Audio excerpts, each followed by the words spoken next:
DGNRadio, trenches on the radio, radio, radio, radio, radio, radio, radio, radio, DGNRadio, trenches on the radio, radio, radio, radio, radio, radio, radio, radio, radio, radio, radio, radio. Yo, static hits like a corner store prophet, spitting truth through the speaker, no profit. 92 BPM, knocking boots on the concrete. Why the feds trace signals they can't delete? Horn stab cut, that's the truth in the cut. Crypto flickering green while the world's on shut. Ain't no playlist, this a frequency war. Tune in or vanish like cash through a door. DJ radio, stretches on the radio. Radio, radio, radio, radio. Stretches on the radio, stretches on the radio. Radio, radio, radio, radio. DJ radio, stretches on the radio. Radio, radio, radio, radio. Stretches on the radio, stretches on the radio. Radio, radio, radio, radio. Stretches on the radio, stretches on the radio. Stretches on the radio, stretches on the radio. Stretches on the radio, stretches on the radio. Stretches on the radio, stretches on the radio.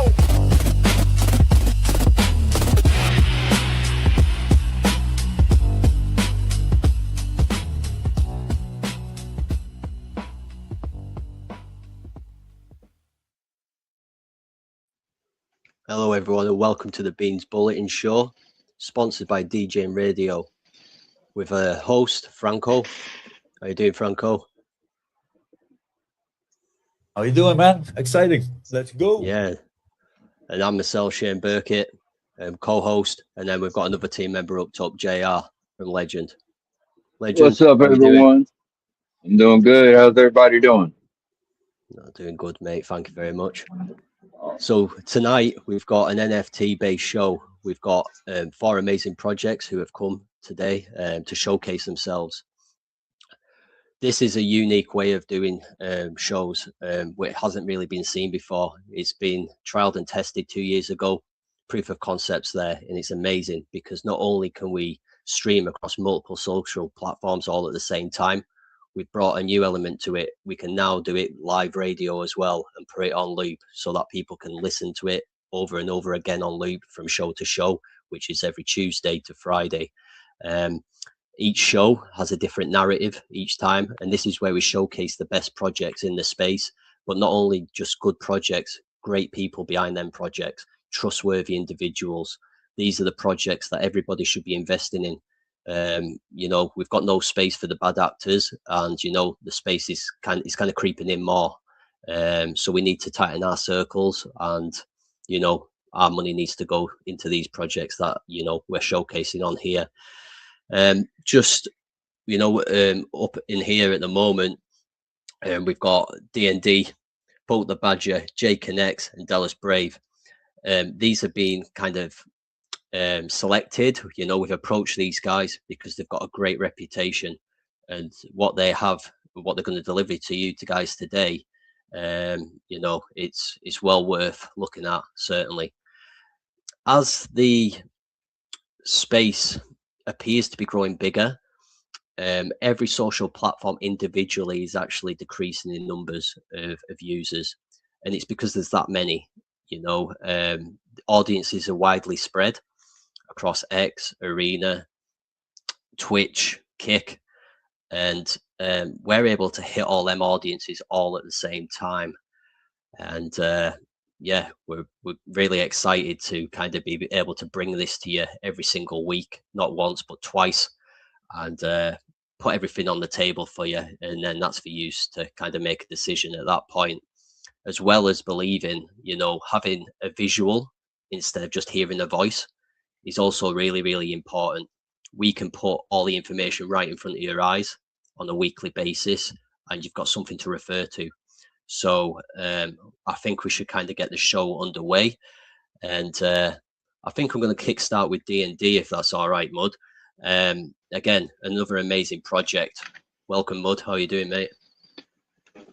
Hey, doing great. Some really good names that I recognize here in this StreamYard. Shane, I appreciate you letting D&D 721 come up and say hi. So if you want, I can just jump right in. Yeah, no, that's exactly what you want you to do. Just kind of introduce yourself and yeah, just go into your project and tell us kind of where you've started from in the space, why NFTs, and then yeah, we'll go through your socials on screen as you speak. Fire away. Sure Spill the thing. beans. Well, again, my name is Mud, and I am a co-founder, among many other roles, at the project D&D 721. And we are a live play ecosystem for Dungeons and Dragons. If you're wondering, Dungeons and Dragons isn't that thing that those nerdy kids play on Stranger Things? Yes, you're right. It is that.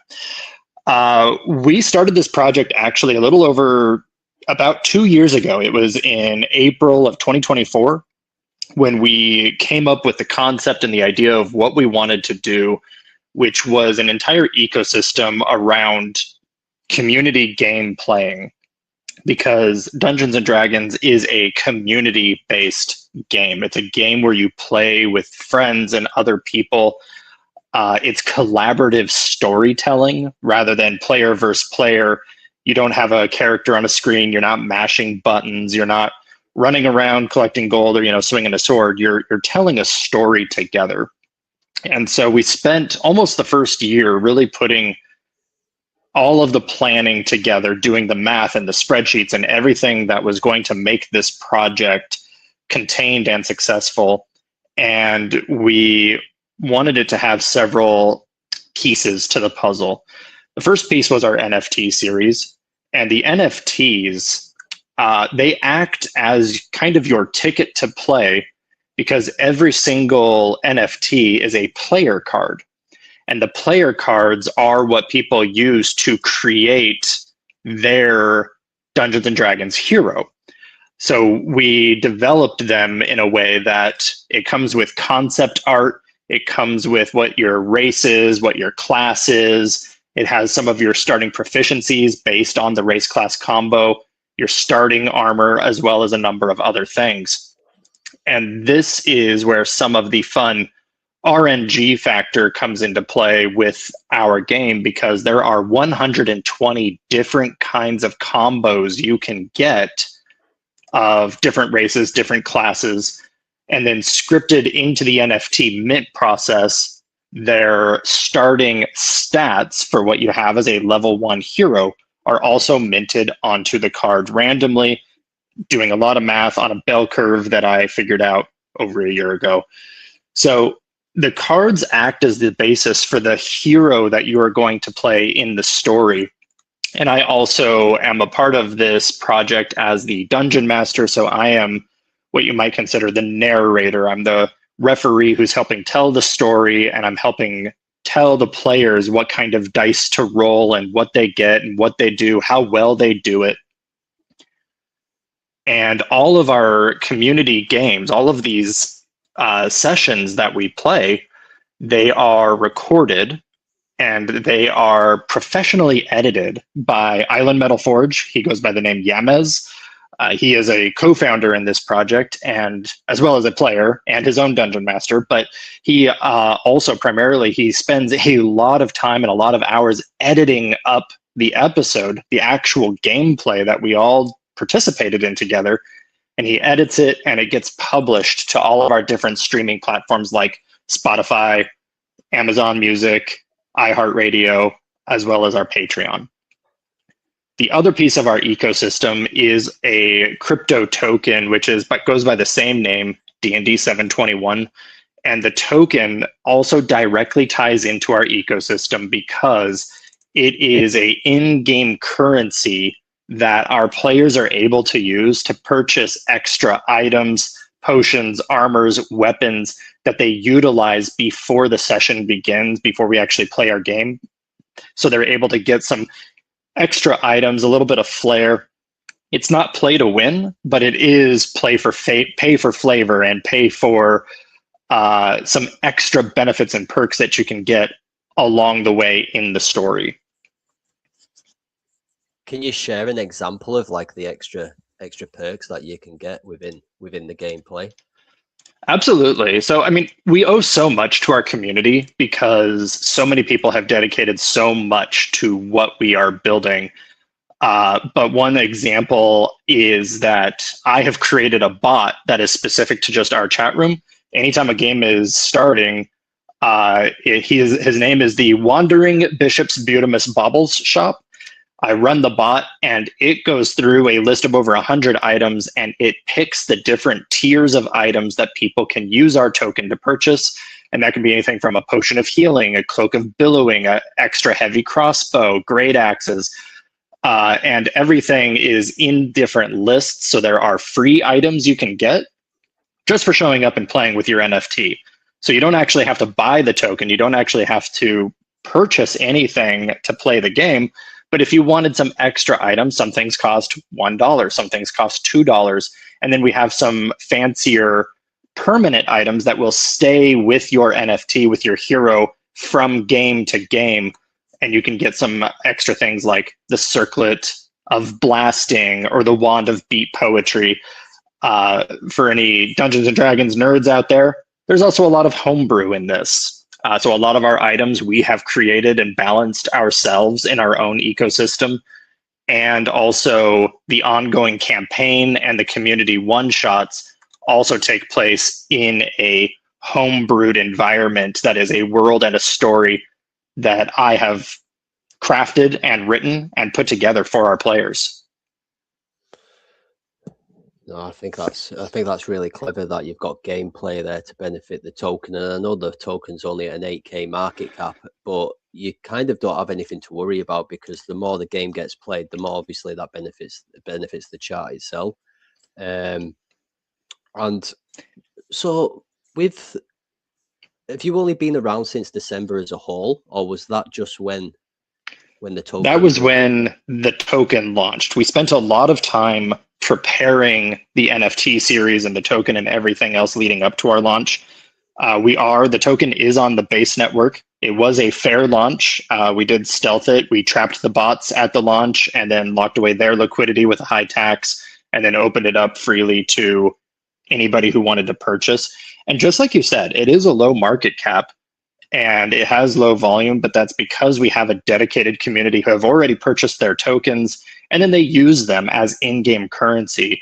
So one way to think about it is if you were investing in V-Bucks or Roblox gold coins or any kind of currency, if you play Call of Duty or any of those things where you have to get season passes or you're purchasing skins for your guns, whatever it may be, it's very much the same concept, except when you purchase the token, you're investing into the in-game currency. It earns you Ethereum as a reflection reward. And the more that you hold as the price goes up, your in-game currency goes further with items you want to buy, or if you just want to collect the passive rewards, frictionless Ethereum on the base network, just for holding. No, that makes complete sense. Just in regards to the NFT itself and the gameplay, like the game build, what's been like the biggest kind of difficulty for you as in producing what you've produced as a whole?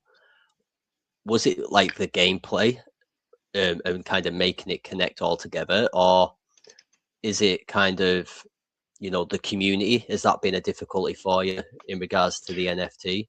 Or just touch on what difficulties you've faced. Yeah, one of the biggest difficulties that you run into is just making sure that you're telling a collaborative story and the players add so much to it. But a big piece of it is making sure that you're coming up with original content that is engaging and fun. And part of how we've worked to accomplish that is that I'm a dungeon master and I write the stories. There's an ongoing campaign with members of our team that people can tune into and listen to. So there's a linear story being told in a campaign. But then there's the community games that operate as their own kind of single story in a single session or 2 sessions. And you come up with different encounters and challenges and puzzles and riddles and different things.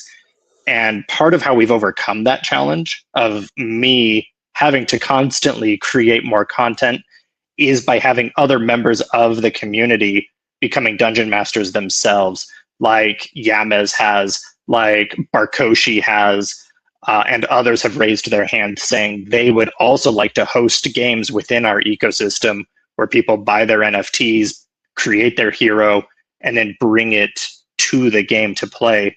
So now other players and people who are coming in, if you don't like my style, that's perfectly fine. You might like Barkoshi's style more.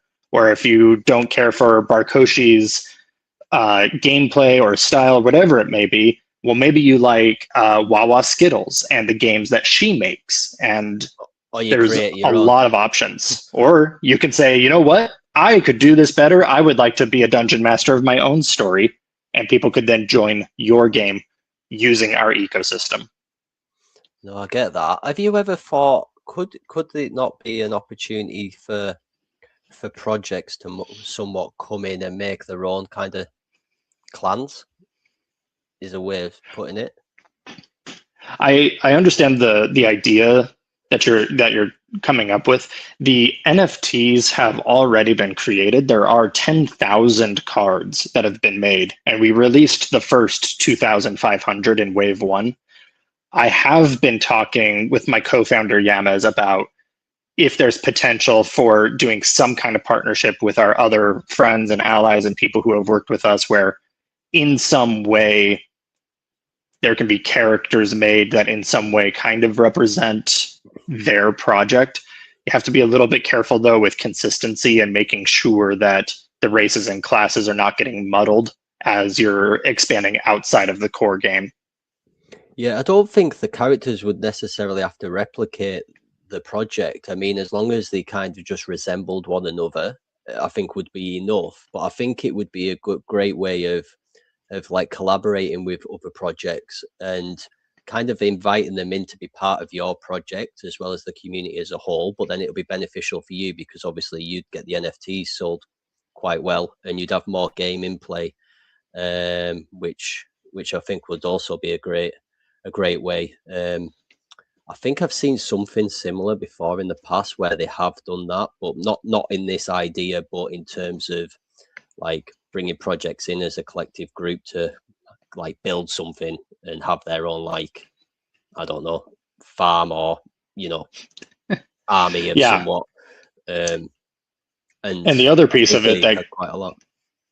The other piece that makes it even more complex is that, again, we have a member of our community, Barkoshi, who is building his own live play platform that will be Web3 compatible, so that you'll be able to bring your NFT connected to his platform and it will create your character sheet for you. Oh, wow. Okay. That's good. What's the time duration for that? So that's something that we do have coming up. He is starting beta testing. It's been something that's in the works on and off for the last couple months. He's a one-man army. He is building it himself for the love of it. Another thing that we have that is already in position and something that people can take advantage of, if you like podcasts, if you like audio entertainment, and you like what this project brings, we do have sponsorship opportunities where we will partner with other projects, like Canine Finance was one example, where they were buying ad space from us for over a year. And we would do an ad slot for their project at the top of every episode. So now with the NFTs, with the coin, with the podcast itself, anybody could come in, get a very affordable advertisement in the podcast. And we have over 82 episodes now. And half of those, Canine has a advertisement that is built into the episode. So it's not like Spotify or Pandora pushing the advertisement in between other things. It's built into the episode. So it exists in perpetuity for anybody who goes back to listen to those episodes.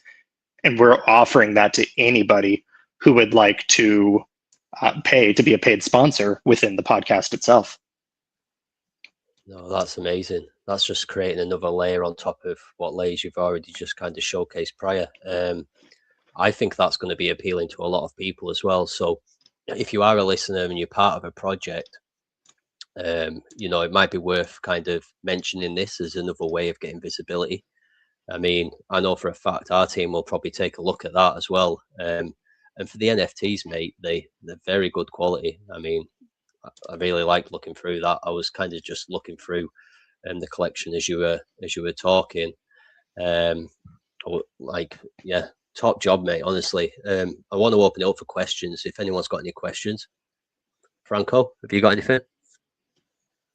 No, I will look into this for sure, man. I was playing the D&D back in the day, man. That's 25 years ago, well, 30 years ago, man. And now I have 4 little boys, and they're a little bit too little, but we have the big book, and we translated the whole piece in Dutch and made it a bit easier. So I'm playing it with my boys, man. That's cool, man. I loved it. That's awesome. I play with my 11-year-old godson from time to time, and he's just old enough. He's starting to have fun with it. Yeah, my oldest is also 11, and that's the one that really can play, but the other ones are a bit too young. But yeah, they love it, man. It's amazing. That's great. JR, have you got any questions? Man, I'm real big. I was real big into role playing games as I was growing up. I'm a Final Fantasy guy. Same Nice. here. Yeah, so like from Super NES, SNES to PlayStation, PlayStation 4. That's as far as I got. I've got the new remake of Final Fantasy 7. But anyway, I got a question. Is your platform like live interactive? When you say it's D&D, like can you flip through can you flip through your cards? Can you be interactive? Can you choose what you want to put forward to play? That kind of thing. Is like, can you go into a little more detail on that one? Awesome questions. Yeah. So there's 2 different phases to this. Right now, we run everything out of our Telegram. So when I put together a community game and it's ready to be played, people take their NFT from their wallet to show, hey, here is my hero. I'm going to play as this character. And, we've had as many as 3 people at a time to as many as 6 people at a time playing a game together. And, you have the half-elf fighter, the human paladin, the dwarf fighter, the halfling rogue, the elf rogue. They all went on an adventure together, these 5 different community members. And right now we utilize a platform called D&D Beyond that just helps you organize your character sheet that you're playing on. And that is what Barkoshi and our team is looking to create our own version of that platform. And when it's created, yes, there will be campaigns or stories that people can join, connect their wallet, connect their NFT to that adventure, build out their character, and then be ready to play with their group. And then the rest of it, outside of your character sheet and the concept art, the rest is theater of the mind. So there is no, again, it's not a video game. You're not, hitting the arrow keys or your A, W, S, D to move around on a map. You're talking through it together. I like it. Yeah, I love it as well. Hopefully you can stick around for the rest of the show. I just want to go on to Poke the Badger because I know he hasn't got much time in the space, if that's all right, Mud. And Absolutely. We'll come back to you in a short time, mate. But amazing. Thank you. Hiya, Poke. How are you doing? Hey, I'm great. Thank you for having us. Really appreciate it. Hey, Well, I Mud. really Been a appreciate while. you Great coming to on. hear about your project. Dallas Brave, it's awesome to have you here also. We all go back a little ways, a couple years ago. Surfing the crypto clouds. Anyways, I'm Poke the Badger. I'm the founder of Badger Wasteland, and we are an NFT project on Ton. If you're not familiar with Ton, it's the official cryptocurrency of Telegram.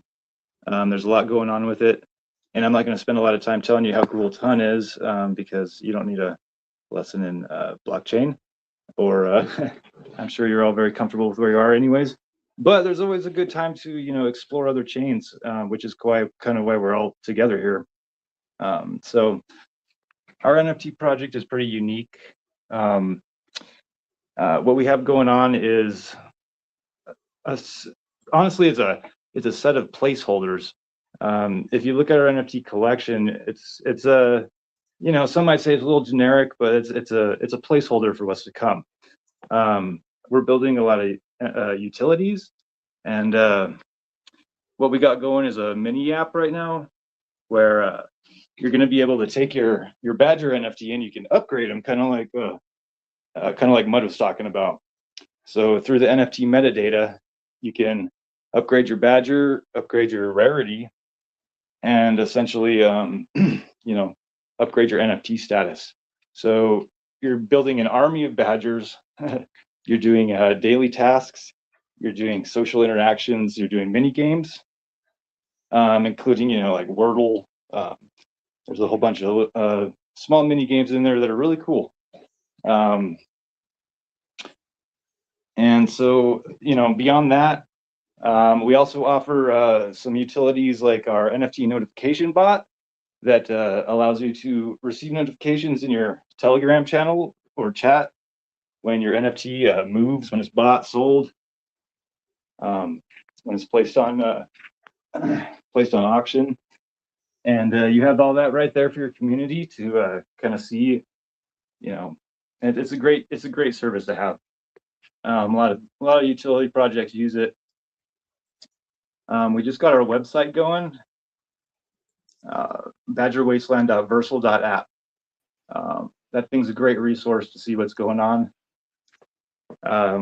We do have a lot going on, and I'm really sorry I'm short on time. I'm trying to gather my things and get out the door to take my son to soccer practice. I wish I could spend a lot more time talking to you guys about this. Yeah, don't feel under pressure, mate, at all, because like I say, you can come back again. It's great that we've been able to get eyes on the project. Like I say, I think the art's again is brilliant. Me personally, I'm not really experienced in NFTs at all. It's quite new to me, whereas I know Franco's, he's got many NFTs. So for me, I'm learning, but I'm also like seeing amazing art, and I can actually understand why people actually purchase them. Whereas kind of like prior, it's just been a thing what I've just thought has not had a purpose. But as this all unfolds, I can actually see, the intentions behind it. And again, I think it's brilliant, and I'd love you to come back on the show when you have got more time, to kind of network as well as just showcase this, because I think it needs showcasing. I just want to say well done. And yes, thank you. One other thing I want to point out is we do have a proprietary type of metadata method where we're hosting it locally on our developer's computer, and which allows us to change these pictures and videos out anytime we want, which would tie into our game, which will be automated, so we don't have to manually push every time. You make an upgrade in the game, and bam, your NFT metadata changes right there on the fly. So just really quickly cool. before you go, and there's a lot going on, and I would love a chance to be able to talk to you guys again about it sometime in the future. Just quickly before you go, so obviously I want to say thank you to your community, because your community's been amazing, and I just want to say, just for the listeners, have they got anything in the short term to be excited about? Anything that you can share with them? Yeah, I mean, beyond our app that's coming up, we're also developing a pretty cool 3D game. That's a ways down the road, but it's been there since the beginning of the project. We've always had the intention to release something really cool, not only on PC, but that actually really works well on mobile gaming. And that's been a struggle, especially with the way Telegram keeps changing things. But we are actively working on that, and we're putting our free time in the burning both ends of the candle, trying to get that done with limited resources. But one thing we have learned in this space is how to get things done with not much. So we keep developing, we keep growing, and we're not stopping. Thank you guys so much for having us. And I hope to see you guys again soon. No, 100%. Thank you for coming. And like I say, I knew you were short on time, so I really appreciate you making the effort to squeeze us in tonight and give your project and all the community something to listen to. So thank you. Thanks so much, Shane. I'm interested to see the other projects too, so hopefully we can all meet up again. Yeah, I just want to also quickly highlight that all projects who come on here and on every show, we like to do a snip of every project's pitch and give it back to them within 24 hours so that their community can then use that as content, highlighting the key aspects of your project as a visual as well as an audio.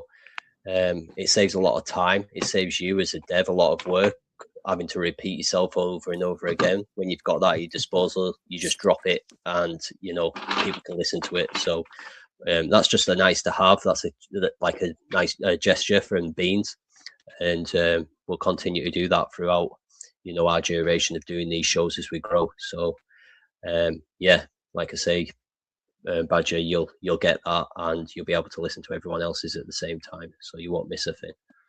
Sounds very valuable. I appreciate it. Thank you, guys. Yeah, no worries, mate. Take care.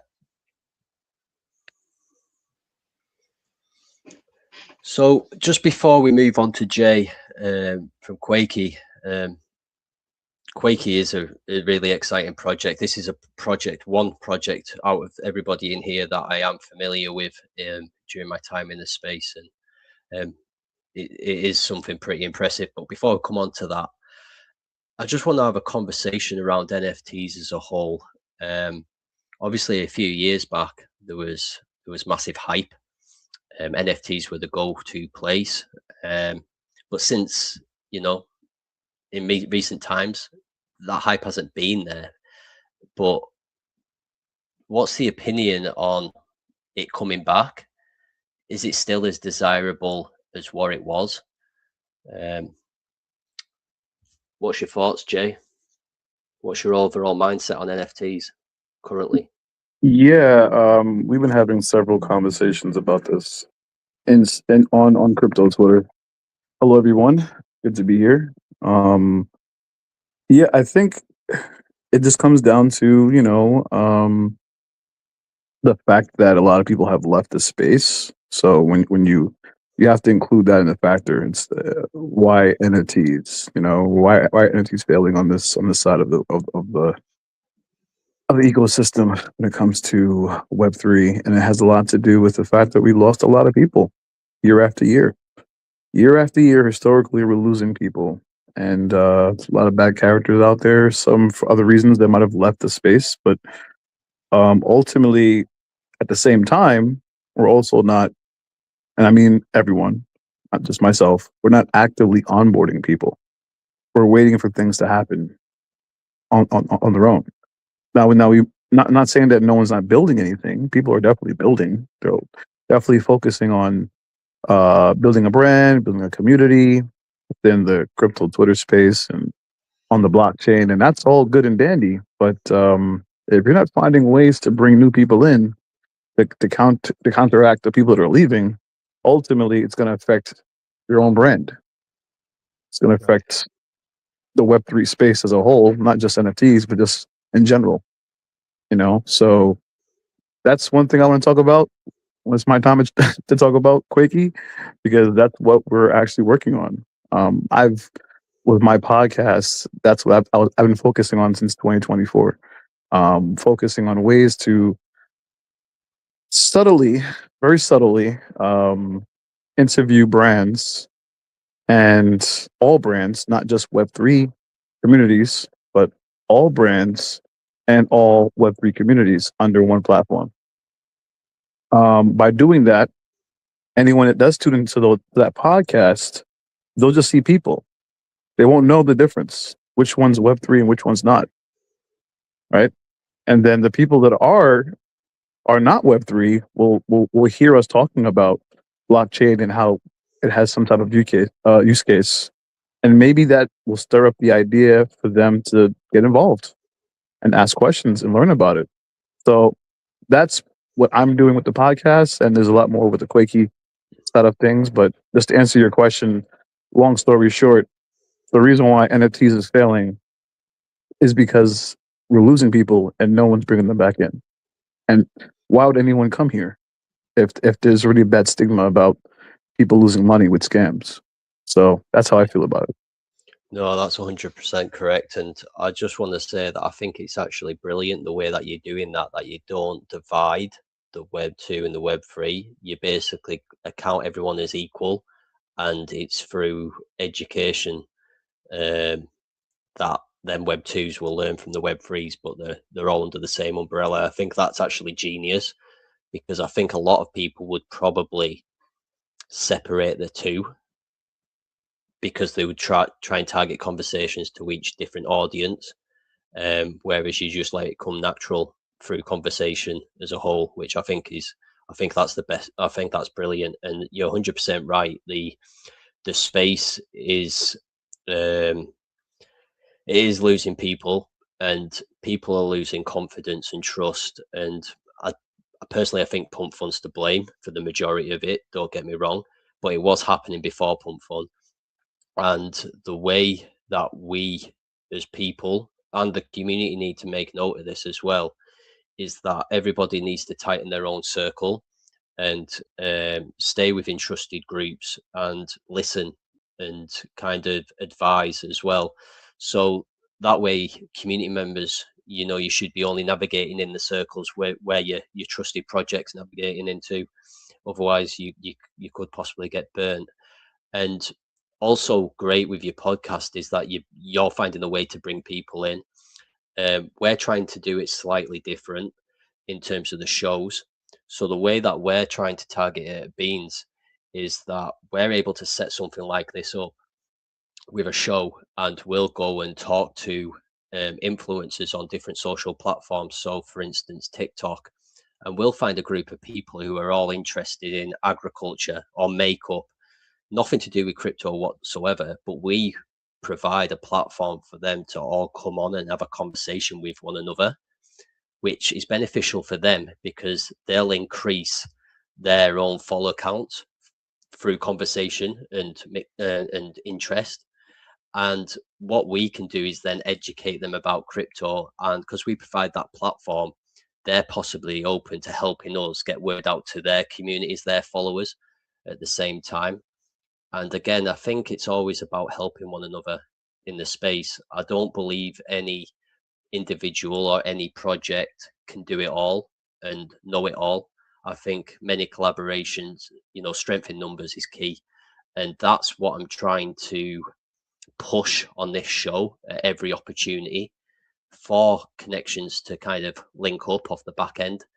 Beans doesn't have to be included in it. Like, just make connections, listen to what people have got to say, and support. You don't have to receive something for doing somebody a favor and directing them into the right directions. You can do that and not expect anything in return. And by doing that gesture, you're highlighting yourself as a good person from a good project that their community can then say, you know what, they're good people, they're from a good project, I'm going to go and support that project as well. So that's my belief. Welcome, Zach. How are you, mate? I think Zach's cut out, maybe. Mud, are you there, mate? Yes, sir. Just one I'm second. sorry, fellas. I am so sorry. Gentlemen and ladies there, I am here running and gunning. I apologize so much for being late and not prepared. But hey, y'all, good evening, good morning, good afternoon to wherever y'all are. No, I appreciate you taking the time to come, Zach. Thank y'all for inviting me. Thank you so much for letting me get up here and talk amongst you. Got some legends in here. And just shout out to Mr. Hunsinger. Thank you very much, my friend. That is a good friend that I've made here recently over the past probably 2 months. So that's why I'm here tonight. That's right. That's right. Welcome in, Zach. I appreciate you showing up, buddy. I am Hunsinger, aka the JR. I'm So saying, what? if anybody wondering, I usually, but ask me. But yeah, man, I'm glad you came on. Thank you for coming on, dude. JR, your voice, the cadence, the twang, it's just different. I didn't even know that was you talking, brother. Oh yeah, man. Where do you think I'm from? I'm down south. You think I'm further south than you are? Yeah, no, I'm saying I didn't match that was you talking. I don't know how I missed it. But anyway, what's up, brother? What's up, brother? What's up, everybody? Yeah. So, what's up, man? How you doing, man? You having a great day? You have a good day? I'm good, y'all. I was getting together like the little audio commercial that I had made for us, JR, and just getting together some of this bearded ape stuff so I could actually join in the conversation, be of value to y'all, chat about y'all stuff, my stuff. But I've been okay, man. I've been okay. I've been good. I'm getting better these past few days. I started a new schedule. How are you? What's up with Beans and Baloney? What's up with DGNRadio? I love it. Thank you so much for the invite. Yeah, I mean, this is what we're doing. We've been building DGNRadio for, oh man, I can't even tell you how long we've been doing this.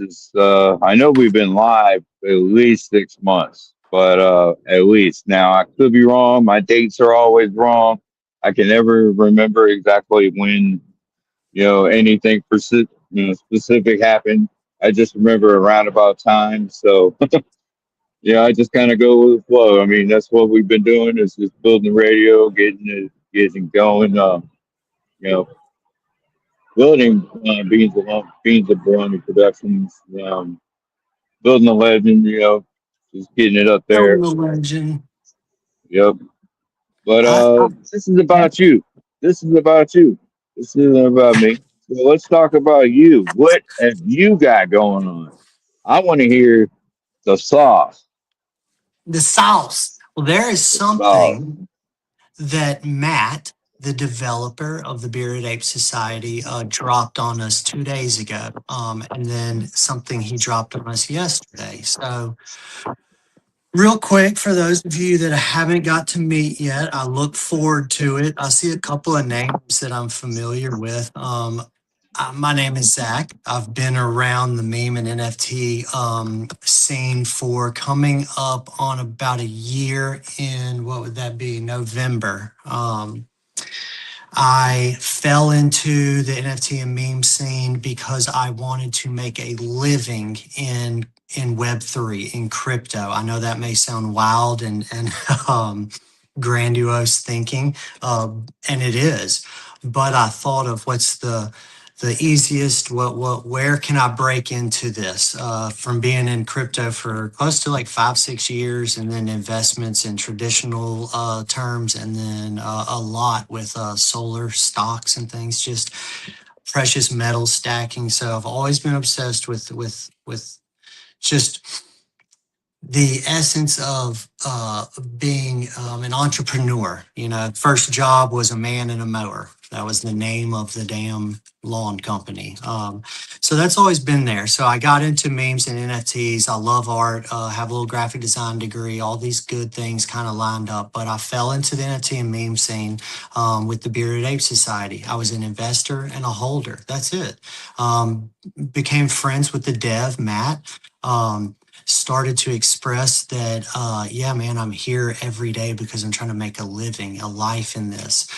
He worked with me. He watched what I was doing with marketing, with networking, with just building, a small business. That's the way I looked at it. The NFTs were like a little introduction into your portion or your holding of the company, which is the token, the brand that I viewed. So basically, y'all, I just threw myself into the meme and NFT scene. I got scammed May 29th of everything. So that completely almost killed all types of paths and avenues I was trying to take. I stayed with it. I stuck with it. I turned in overdrive. I started drawing people's NFTs, sending them to them if they're in the United States for free. I started to just really look at what in the hell is rating? What in the world is shilling? What is this moderating a chat?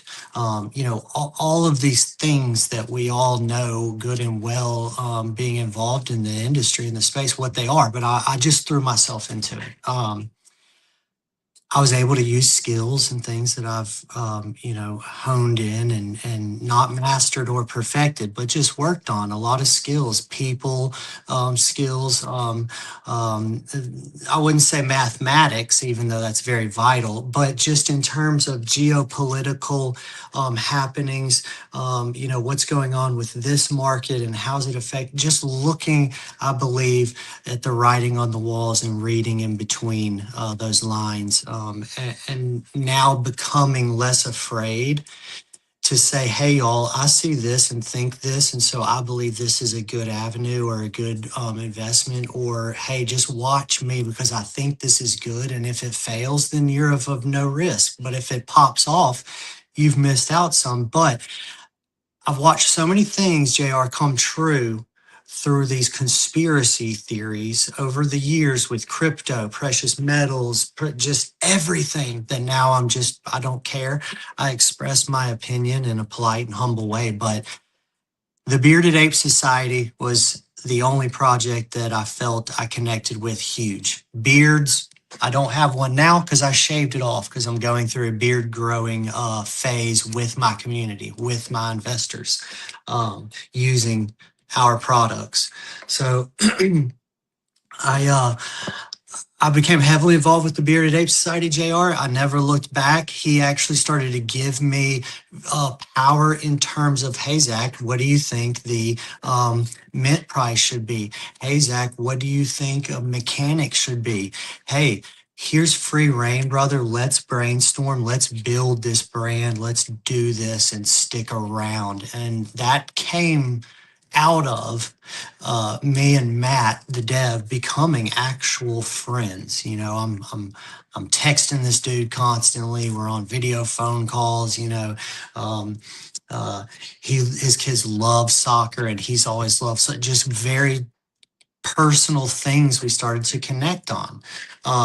So he gave me a lot of power, and yes, he started to pay me with NFTs or with our token.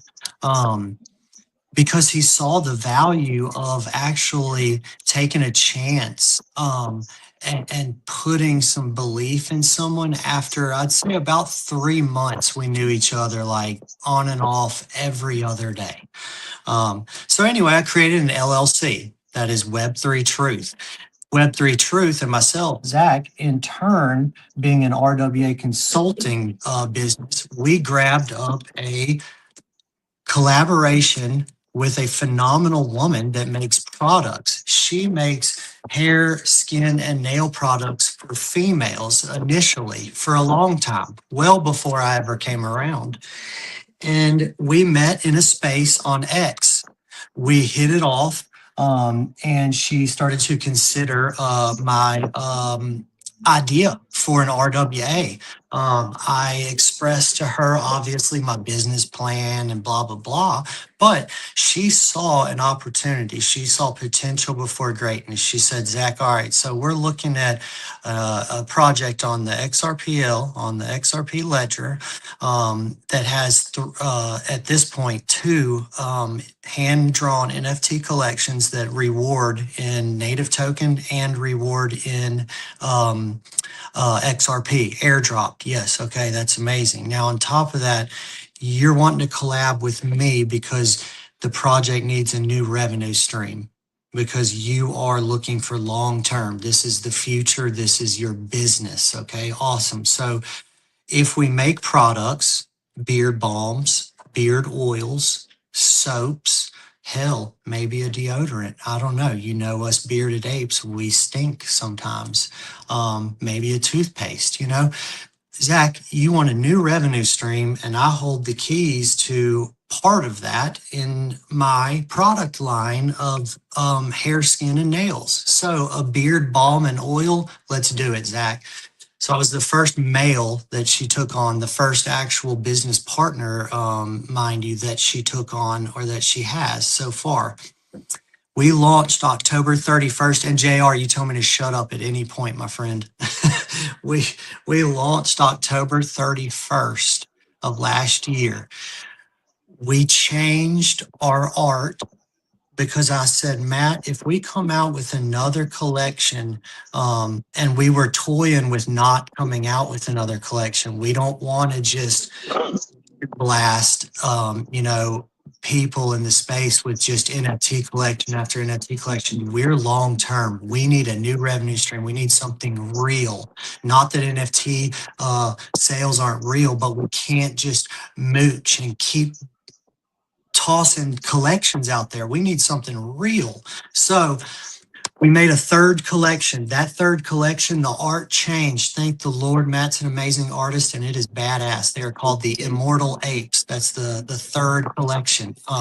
Now that collection's art changed slightly, and we threw in an RWA. We threw in a real world asset. We threw in beard oil.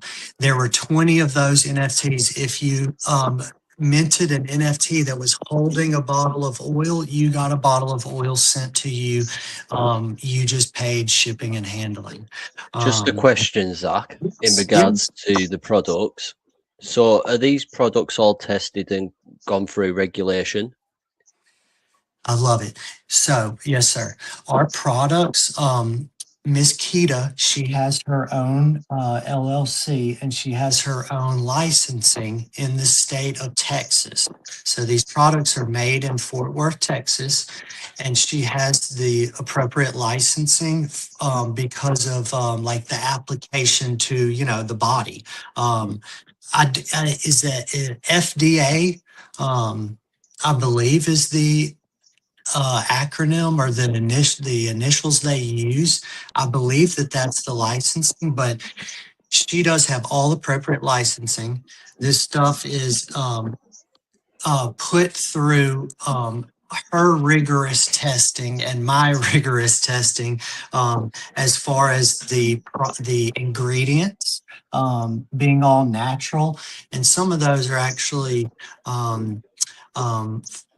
gathered. They're local there. Like she has a beef tallow that's not in any of my products or my line of beard products, but her beef tallow in other products, it comes from a cattle ranch freaking in Fort Worth. That's pretty cool. But yes, to my understanding, one, I'll never tell you anything I do not know. I'll always say I'll find out. So I will find out exactly what licensing it is that she has. But yes, by all means, she's licensed up. She's approved. Again, she was doing this well before I ever existed. Yeah, the FDA is the correct acronym, so you must have plunged that from somewhere. So she's obviously mentioned that to you at some stage, because otherwise you wouldn't have just put them letters out your head. But sir, I just wanted to make the audience aware. That's all. Just if they're going to be purchasing it, that they're safe and it's not going to give them any sort of bad reactions and stuff. And that it has had vigorous testing. Just also before we go on, obviously I've just been looking through the NFTs. I've been looking at your chart even as well, and 73k market cap, and you've been around about 10 months. Is the focus more on the NFTs, or is it spread throughout? Like what area do you feel like needs more pushing, and which one's thriving the most? I love the engagement and the deep questions. Thank you. And they're very important questions too. Very important as far as the application of a product to the skin or body. Very, very, very tedious and rigorous, I guess, paperwork and proving of herself she had to go through. So before I put my name on something and risk all of this stuff too, because it is, y'all, it's scary. Yes, by all means, this is all licensed and tested, and she is good to go. Yes. Second, very good question. I love the what do you feel may need pushing? What, Zach, do you feel may be the focus? My focus, and I know Matt's focus, has been, again, what is it that we need to set in place, because we believe the XRPL is the leading ledger. It's going to be the blockchain. That's just our belief. I love Solana too. But we just want to, in terms of business and longevity, XRPL and what mechanics and what revenue streams, what will keep us relevant and also keep us going. And then importantly, someone touched on earlier, how am I onboarding new individuals? How am I educating new individuals to bring actual new people, into our world?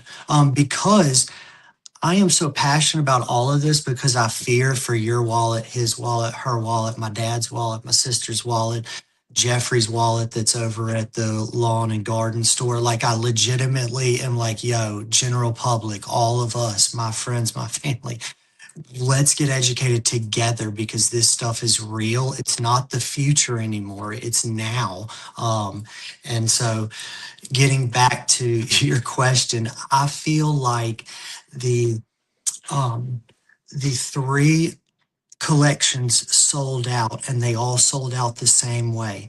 A lot of action in the beginning.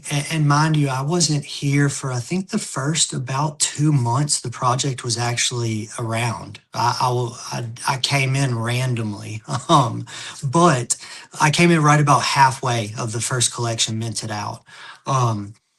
The collections minted out in the same fashion, all 3, to my understanding. I was around for most of the first one, but they went action in the beginning, kind of fizzled out a little bit, kept reiterating, what we were going to do and trying to build that trust, because we all say a bunch of stuff, but what are we going to actually do? And in 10 months, 11 months, 12 months, what did they say they were going to do? And what did they do?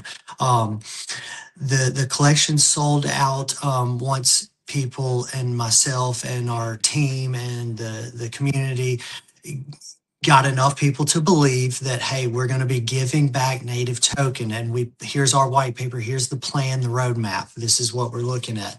And I say white paper, Matt actually doesn't have a white paper. We don't have a white paper yet. Tisk. But the thing that needs most attention, I think, between the NFT collection selling the way they did, taking a good, I think about 2 months, both of them. So it wasn't a quick mint out at all. It was more of a prove yourself type of thing. And I think that once we started posting wallet screenshots, people started to actually see, and actually invest with us and stay with us. Because I know we're a meme coin, but we've tried to create so much utility and other portions of our project to where we're not a meme coin. We're in the meme scene. But my goodness, between applications of people giving haircuts live from Las Vegas at the Red Rock Casino, and promoting the Bearded Apes because he's a huge holder and he's the director of barbers there, using our own products in his business on live stream, and those products being purchasable with native token or fiat or XRP. Just I get so excited, but I think what needs most attention is literally our visibility. I still think we're the most undervalued project on the XRPL. I'm very humble, but passionate and confident. But I do believe, from being here for almost a year, our rewards have been the heaviest. And what just happened, Matt implemented staking through the Flare network. So you can stake our native token Bapes on Ember X and their platform through Flare, and you can stake our native token now. And then we re-implemented Bearded Ape Society re-implemented a reward system for the first collection. We are giving back the native token Bapes for holding the OG collection. So I think that visibility is what is suffering the most. I've jumped on TikTok. I've got my TikTok shop. Miss Keita works very closely, obviously, with the Bearded Apes, and she has it on her website. Obviously, she has it on Spotify. She just was at an in real life event in Dallas last weekend.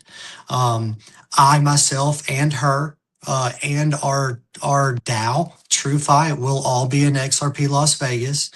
We all were in Fort Lauderdale at the XRPL Staple Crew convention. So we're everywhere. We're all out and about. Real life, connection and onboarding is vital and huge. I've got QR codes on everything, even my swag that I wear to these events. I want to educate people first and foremost. Bapes, XRP, all that can come later. I want to be able to just onboard people to get a wallet, to understand how they can purchase a crypto of their choosing. Just But on yeah, I that, think we suffer visibility. yeah, so just on that, obviously it'll be great because I actually have a show planned for the back end of April where it's solely focused on XRPL and the chain as a whole. So projects from that chain will come over. So it'd be great if you could be part of that, because I understand a lot of people aren't aware about that chain or how to navigate it. So it'd be nice to put it in like basic terms for listeners. I do want to kind of like move on.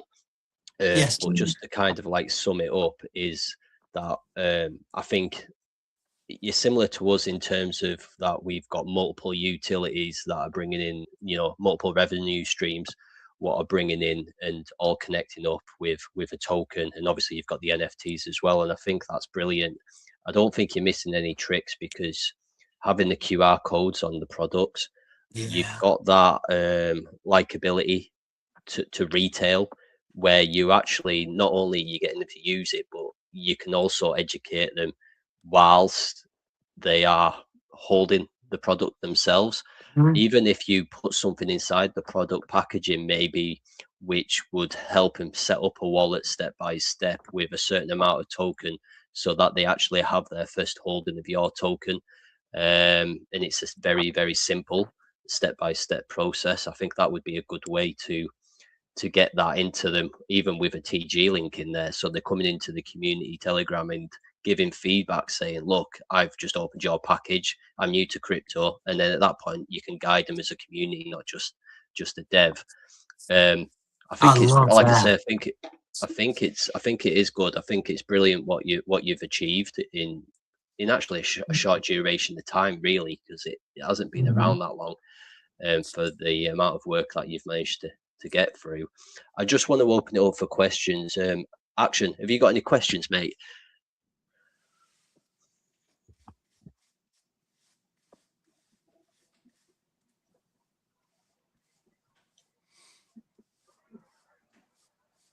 No, you're gonna have to take a lap, Action. I can't hear you.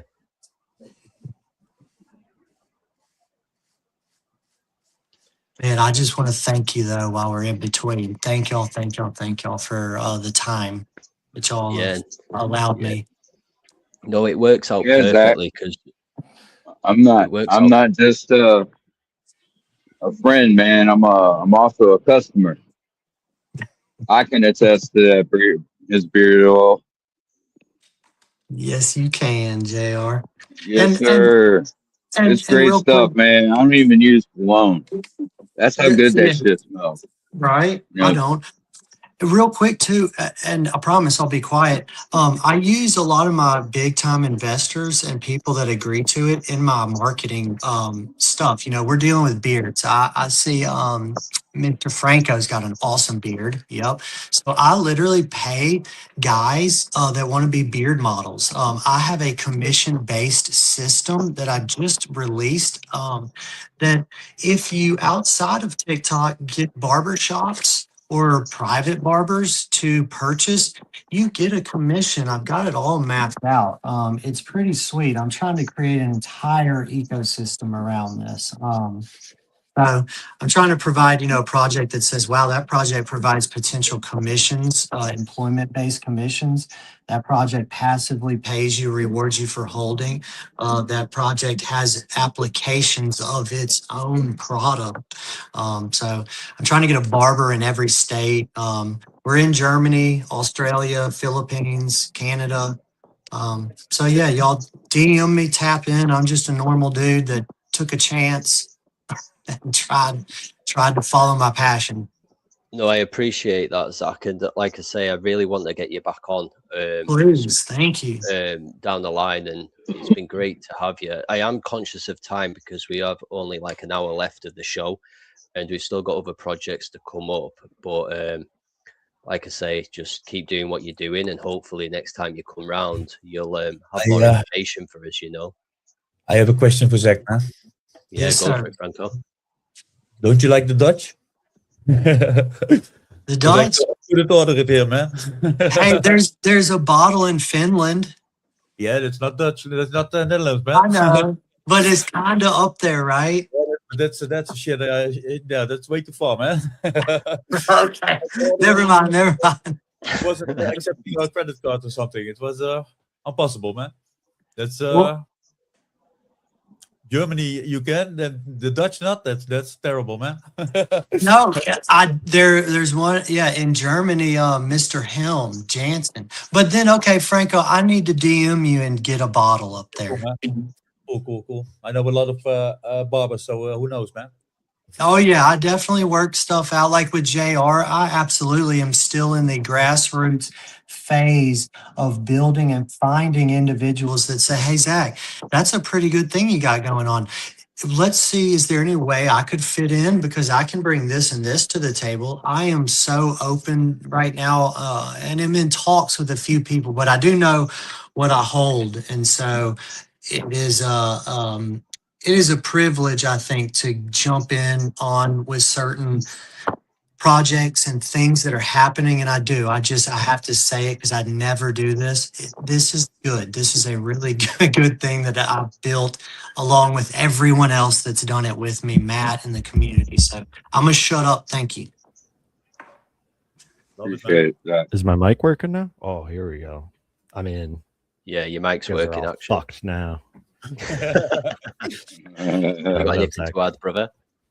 Yeah, no, it's a really cool project. A beard owner myself, it's more complex to keep care of this thing than people realize, I think. Yeah, like your skin can get really dry and itchy if you don't use some kind of oil, if you're not like deep scrubbing. So yeah, you've got some cool stuff going on. Your branding is on point, to be honest. Like I agree that even if you're not into like NFTs or you don't even know what Bored Ape Yacht Club is or whatever, you could definitely identify with that brand. So yeah, you got some really cool stuff. So you have the oil and what was the other one? Like a balm?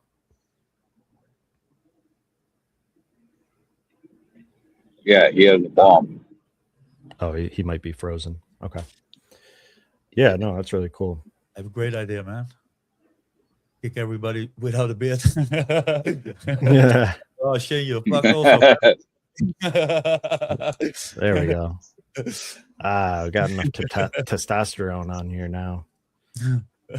Yeah, no. I'm starting to feel like the only person who's clean shaven on here. Hey, no, you're not. I'm clean shaven. I've got to be for work. Hey, But, you got to start somewhere. Yeah, I can grow a pretty wicked beard if I wanted to. I just need a couple of days off.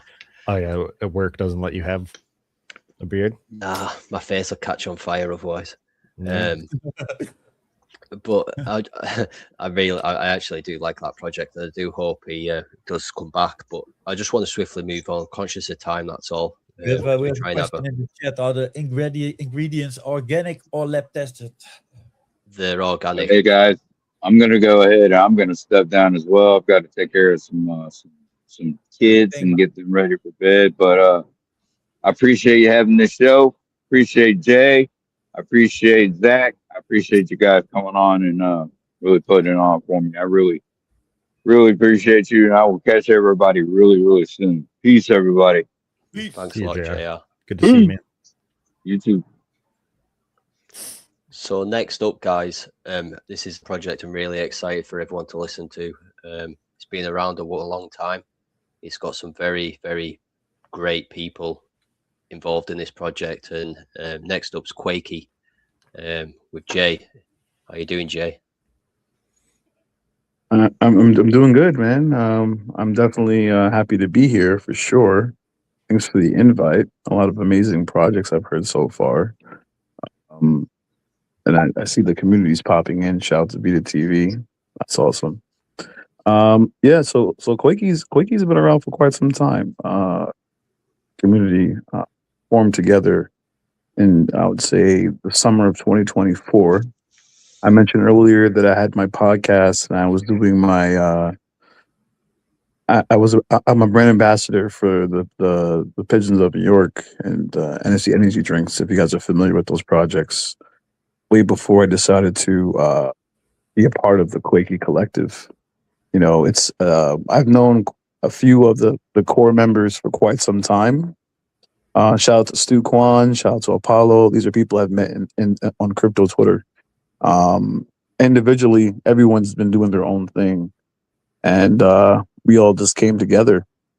You know, I've in real life, outside of crypto Twitter, I'm into sales. You know, have been building up a lot of communities for quite some time, and coming into the space just seems like second nature to me. But one thing I've been saying, I've noticed quite some time about the space is that a lot of people are leaving the space, which is why I decided to do my podcast to try and build communities that can really come together. I'm sorry, give me one second.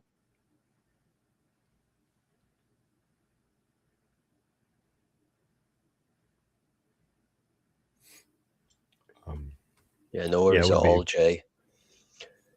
Yeah, so at the moment we've just got the website up at the moment. As he mentioned, Stu Kwan, who's a member of the team, is somebody who I've spoken to in the past and shared many spaces with. I'm back. I'm sorry about that. No, great. Go on, carry on. Yeah, so I'm glad you have the website up there. That's excellent. So to piggyback what I was saying before is that I decided to make an NFT project only after a good friend of mine, Stu Kwan, actually made a mobile game. He really inspired me to get into the ecosystem with QUAKEY because starting off with Stu Kwan, he never focused on putting out anything in the space. You know, he's always been the guy to do the IRL events, and he's a great person to onboard people with his connections as being a professional DJ in the Web 2 space, into the Web 3 space. So I was inspired by that. He came out with the mobile game. He partnered up with Glitchcraft Studios. Big shout out to Glitchcraft Studios, King Boo Boo and Michael. And that really inspired the NFT side of things for me. You know, I've been in space for a long time, so I have some experience when it comes to that stuff. And coming out with a project called QUAKEY on the Rise, very small project, 100 NFTs on the Solana blockchain. These are all ducks. It's the name QUAKEY, kind of sounds like quacky. And they're all one of ones.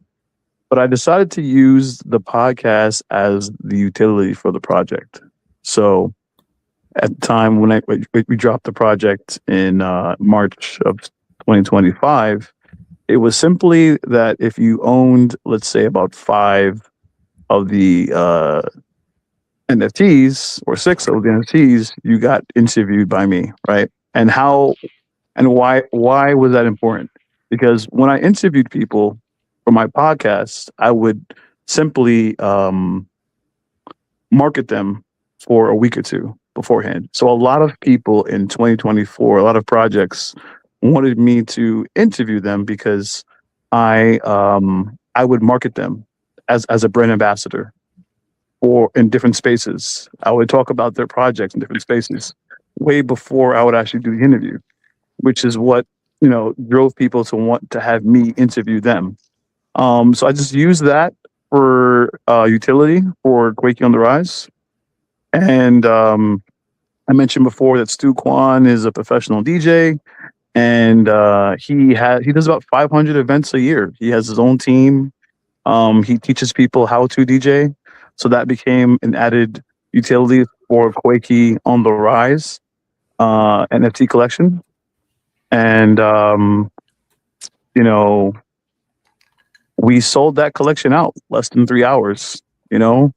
Um, it was a joint effort with the community because a lot of people like the art.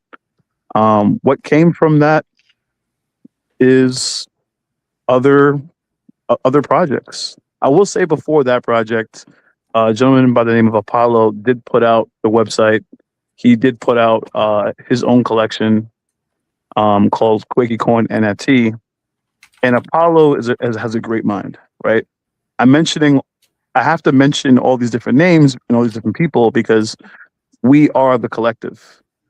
It's like literally look at it as if every person that's being interviewed right now on this YouTube, on this X platform, imagine if all of us, all the different brands that have been interviewed, we all just came together and we helped each other out. Like there's not one founder that represents all the brands. And that's pretty much what the Quakey Collective is. There's not one particular person that is in charge of all of us. We all independently work separately, but we work together. And I think with the idea of the collective, it really changed the narrative and why we've been able to last so long and grow over time, because we can count on each other. Yeah, I was just going to highlight that because obviously I was just saying while you went off that I was familiar with Stu Kwan.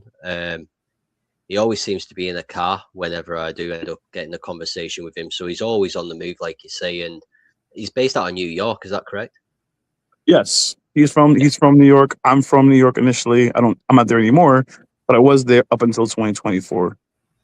Yeah, and what I always like about this is like you have your somewhat like your core team members, but the community puts the work in massively as well. You know what I mean? It isn't just reliant onto a team, and I think that's something that all communities should pay attention to in this space. Like, yes, you can hold a bag, but there's more that you can do to support and push a project.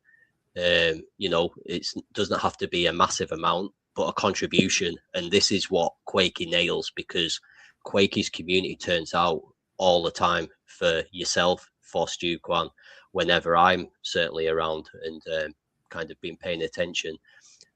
So I just wanted to get that in there because the Quakey community is actually, it's unbelievable. And I know that you're aware of that, but I just wanted to make that clear for people who are listening in from other projects perhaps or off other social platforms. Yeah, thank you for saying that. A lot of people say that their community is different, and they probably are different. But one thing I'll say, and I'm never going to say that Quakey is not ruggable, because anything could be ruggable, right? But what I want to get across is that because there's so many people that are part of Quakey, and because there is no one team per se. Yes, there's a core team right now, but there's multiple core teams, multiple teams. I mean, if someone were to step away, right, from that, there's so many other moving parts in the ecosystem that the collective will still thrive, is what I'm getting at. So I mentioned that I'm into the NFT side of things. I mentioned that Stu Kwan is a co-founder, of the same project. I mentioned that he also put out a mobile game that inspired me to do this. I also mentioned that Apollo, who's a dev for QUAKEY, made the website and had his own collection. I didn't mention that he also made a metaverse on Nifty Island. I didn't mention that the guy builds robots in his actual laboratory. I also didn't mention that. Yeah, I also didn't mention that he also made an e-bike that actually mines Bitcoin back in 2022, and now we're working together on a project called QUAKEY Undefined. So QUAKEY on the Rise came out last March, sold out. I mentioned before that I'm all about the onboarding. Through the connections of Stu Kwan, knowing people, he asked myself, he asked Bronx Crypto from New York, he asked Vita TV to, go to John Jay University in Manhattan and to talk about blockchain technology at a tech fair. So this wasn't like a Web3 event. This was a tech fair, talking about all different types of technology. We were the only ones, might have been the last, I think we were the last speakers to talk about blockchain. Everyone had their talking points. Bronx Crypto talked about what crypto was. Vita talked about metaverse. I talked about NFTs. And then Stu wrapped it up with the QUAKEY Collective.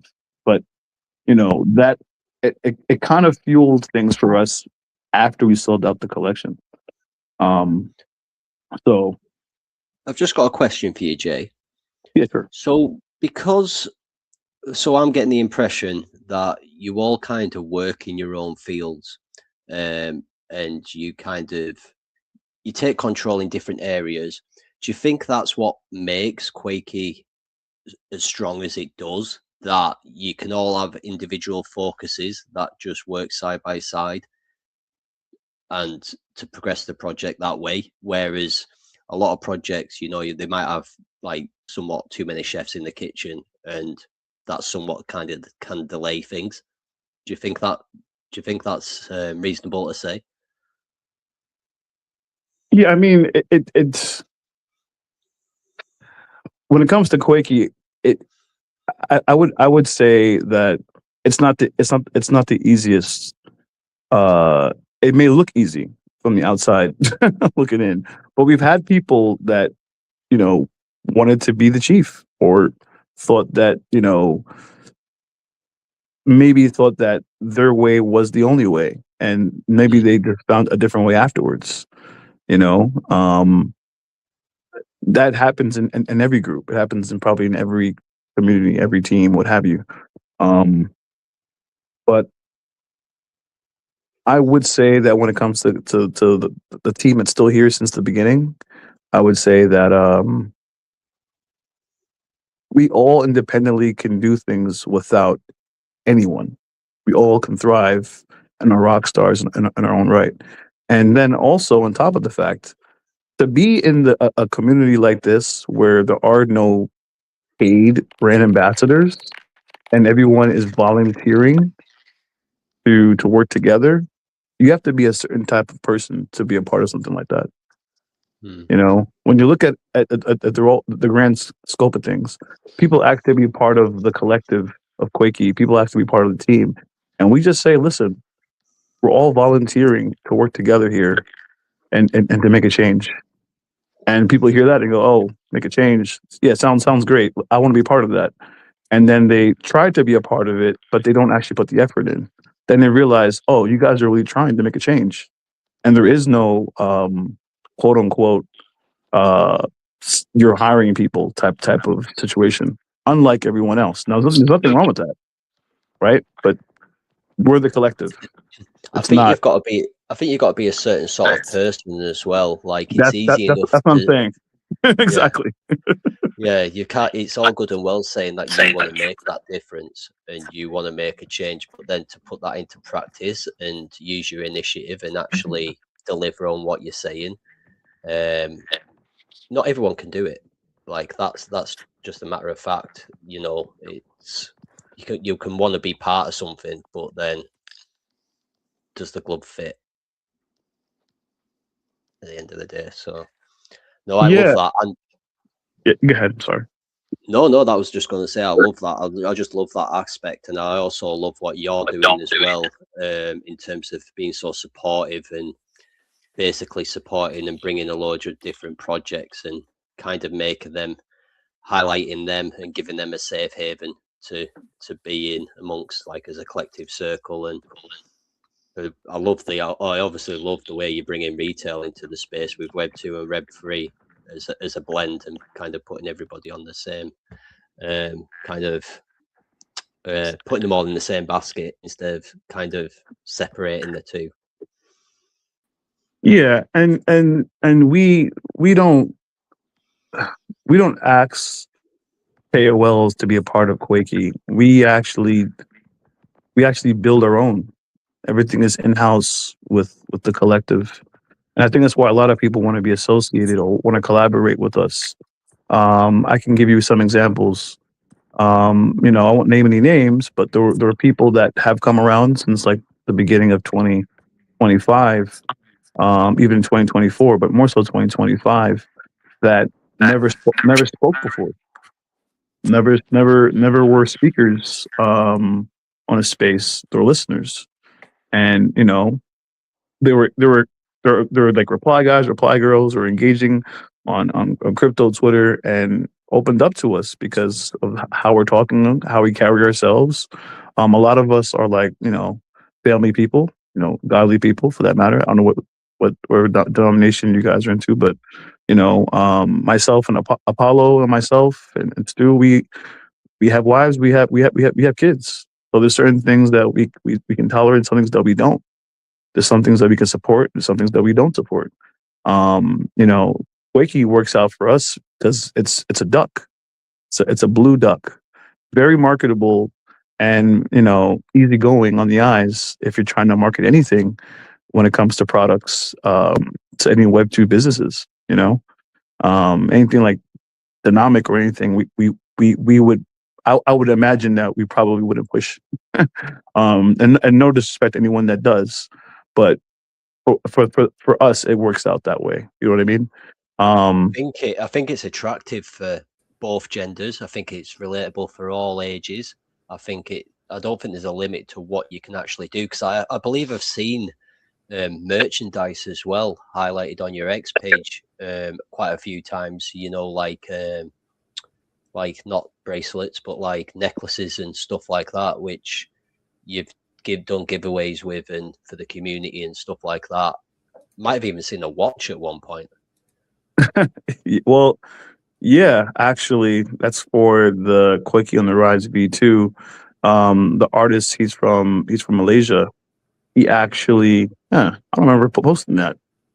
I might be giving away too much information, but he actually customizes watches, and that's going to be a giveaway that we do eventually. But to circle it back to physical products, I see you have the website up there. You got people like Gio. He's great at designing sneakers, custom sneakers actually, and clothes, graffiti and all that. And so is Tuquan. A lot of the core team members, a lot of them are artists. Some of them are even musicians. There's even music NFTs that have come out of this. I got to give a shout out to an individual by the name of Lexi Bonti, only because we're talking about music right now. Lexi Bonti, coming from Nigeria, Lagos, he actually, and this is before he even met QUAKEY, but he actually put a song out called Believe. And that song, I believe, is definitely on launch by NFT on Solana. It's still minting now, actually. But why mentioning Lexi Bonti? Yes, he was part of the core team, what have you, but he was able to accomplish something really, really big. I don't think a lot of people in the space know that, so I want to make sure I give the flowers where flowers are due. He performed that song in front of thousands of people at a festival back in October, a big festival.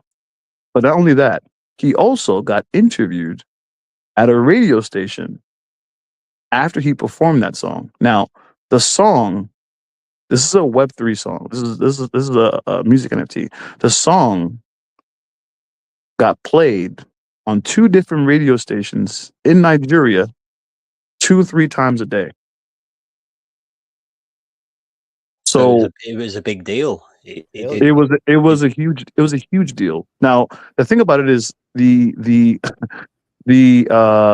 hosts of the radio show asked him to come on the show, talk about where they can find the music and what have you.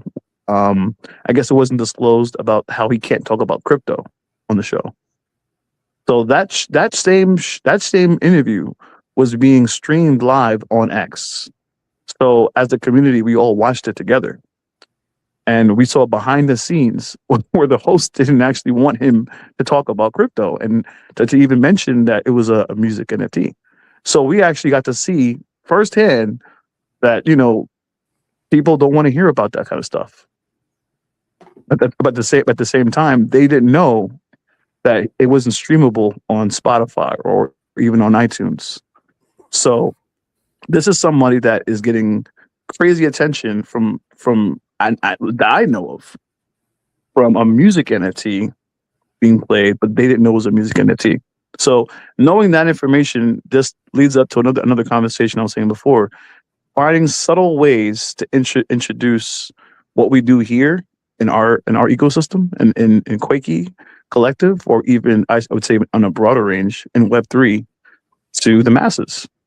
There has to be a way to do it subtly where eventually they'll figure things out.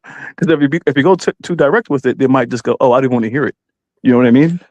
Yeah, I was just going to say that it's not like you're ramming it down people's throats. Like, it's not like the approach of it is just, it's like very subtle and very strategic and gentle. It's not like pushing it and ramming it in people's faces in every kind of aspect that you do.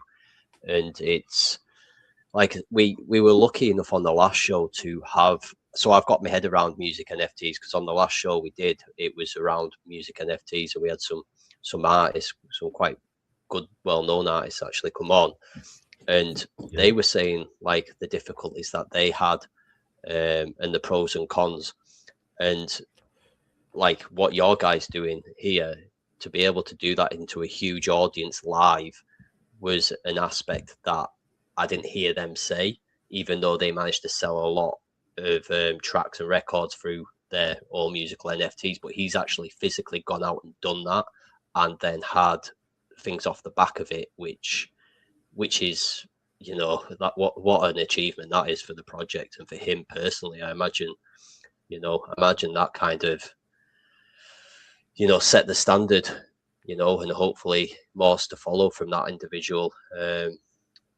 And like I say, did that bring a lot of the Nigerian community in? It did.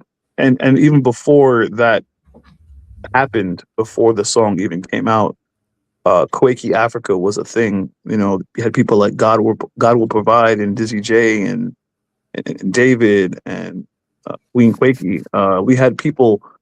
We have content. If you go to the community section of the website, you can see all these people actually going to conferences and representing and asking people, you know, whether they know about blockchain technology, what they know about metaverses and all that. So and you know, the music did help. The music did help. I will say that heavily. And there's new music to come out as well. So I say all of this to say, if, you know, one of those people walked away from Web3 entirely and just went back to reality, I guess you can say, it would all still be good, because once again, there is not one founder for QUAKEY. There's multiple founders and multiple potential people that can be a founder. It's a large sum of people. There's also people that are not even in crypto Twitter that actually do workshops IRL. You know, people that are part of, like, you know, exchanges coming out. I'm just briefly mentioning that one part of it, but there's a widespread of people out there that are part of the collective and have either been inspired by what they've seen, IRL events wise, big shout out to Vita TV. He does a whole streaming service that he offers several companies. Right now my podcast, the Jake and Neska podcast, I have my Made by Apes license. So big shout out to Yuga Labs and Ape Chain Hub and Vita TV for that opportunity. I'm on the actual directorate, so if anyone were to see my logo and see my license, which is in my profile, and they needed someone to like interview people, they can reach out. Same thing with the QUAKEY Collective. We've only been around for a year and a half, but the impact and how large the community is has caught a lot of attention. And I'm just one of the voices of QUAKEY, right? But I'm not the founder, because there is no founder. But at the end of the day, you're not just a voice, Evie. To be fair to you do a lot more than just be a voice. And like what you do is, I've been around your spaces for quite a long duration. Like I've been in listening to you, I've heard you come in and speak, and been around kind of like similar circles with you. And you are like a very trustworthy individual in the space that a lot of people look up to and recommend. So I just wanted to kind of give you your flowers as well at the same time. It shows in the chat down the side. You've got people here on multiple different social platforms here commenting how great you are, what a good community leader you are, how good you are at speaking. And like I say, I think you need to kind of give yourself more credit than that. I appreciate him being humble, to be honest. Yeah, thank you. In this space. Thank you. I think people's perception of me, because there are times I can be extra excited about things that work out, and maybe envy gets built up behind it because it's kind of comical sometimes to talk about. And because I am so transparent, I might say too much, and for someone that maybe doesn't have everything to talk about or doesn't have enough to talk about, it may sound like, okay, he's just bragging. But every time I talk about anything, most times I'm talking about someone else. I just happen to be a part of it. So it sounds like I got a lot going on, right? But it's really not necessarily me. It's the collective. And anybody, I keep telling people, anybody can be part of the collective. But at the end of the day, a lot of people just want to have their names on things, and I'm not here to do a Jake and X a preaching service. This is an interview, but I just wanted to say that I am happy that I am with the family, and my family, Apollo and Stu Kwan and Vita, and many others we've gotten to know each other IRL. I've gotten to meet Stu Kwan's daughter, his whole family. Same thing with him meeting my wife. It's different when you meet up IRL versus online. I will say that for anyone that hasn't done it yet. It's almost as if you've known them your whole life, damn near in this space. So yeah, good times all around. I want to touch on something else that's happening right now. So I didn't mention this before, but QUAKEY on the rise. I mentioned Stu Kwan teaching people how to DJ. He also knows how to do pitch decks. The guy does everything. He's also a rapper. He's on that song I mentioned before about Lexi Bonte, that song called Believe. He's calling Lexi Bonte on the phone. So I want to mention that for a moment. But what I'm getting at is he decided that he wanted to come out with a board game using the QUAKEY on the Rise art. And it was before the project even dropped, before we even knew the project would even sell out in 3 hours, before we even knew we would be at John Jay University talking about all the stuff. He decided he wanted to come out with the board game. Now, he already made the board game up with his daughter. The concept of the whole game, he made it up during the pandemic when there's nothing else going on. The pandemic, I feel like the lockdown forced a lot of people to even come into the space. to begin with. Definitely forced me. But he made the board game and used the art of QUAKEY to do so. Now, Apollo is building an augmented reality platform. This is how it all comes together with the current collection that we're talking about, QUAKEY Undefined. Apollo, the guy who built the e-bike, that mines crypto, the guy that builds robots in his lab, he might as well be like the Tony Stark of Web3. This is what I call him. He's a Tony Stark of Web3. He builds everything. You know, he's like the Hulk, Bruce Banner type stuff. Anyways, this guy told us that he can add augmented reality to all physical products that we have. And he has been doing so since the beginning. If you go to like the merch website, you'll see all the different arts and stuff. Even physical QUAKEY coins, he's added some cool augmented reality tech too. Apollo is pretty much finished building an augmented reality platform that has no coding required.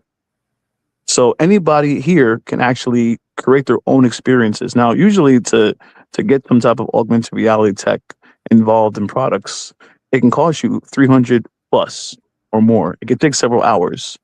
He was able to make this platform work where it can be done in 10 minutes. 10 minutes. 10 minutes, he's able to, anyone is able to create this platform. So why I mentioned this platform? Because that technology, QUAKEY XR is what it's called, is going to be used for the board game. It's going to be used for the board game that is on pre-order right now. Could I hop in? So what do you mean by create a platform? He's creating a website pretty much where you're able to, it's a web-based platform, website where you're able to create your own experiences of augmented reality. So are you familiar with augmented reality? Yeah. Okay. Yeah, I guess I just don't understand the where like someone like say the Beans project wanted to go in there and create a platform. What would that look like? Well, how it's working right now is you're getting access to the beta. The platform isn't finished yet. So he's working on it offline for the moment before you can plug it on the website. And how it works is you do have to own 8 QUAKEY Undefined NFTs to access the actual beta. But when it's public, you don't need obviously to have the NFTs. It will be a subscription-based platform. So why I mentioned the beta is because he wants people to try and break it. He wants people to try to use it up as much as they possibly can and use it for any physical products. Now, there are already businesses that know about this, that have already bought their NFTs and are ready to start creating those experiences. There's just to mention a few, there's actual restaurants, car dealerships, it can be used for several different things. But I could mention one project who has publicly said that they're using it. Is called NFT Energy Drinks. This is also the same project, funny enough, that I actually work for. I'm a brand ambassador for. I brought it to their attention. They have energy drinks with NFTs on the cans.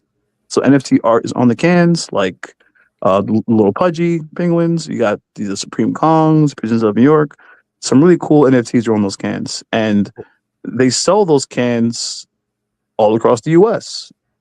Convenience stores, hotels, what have you.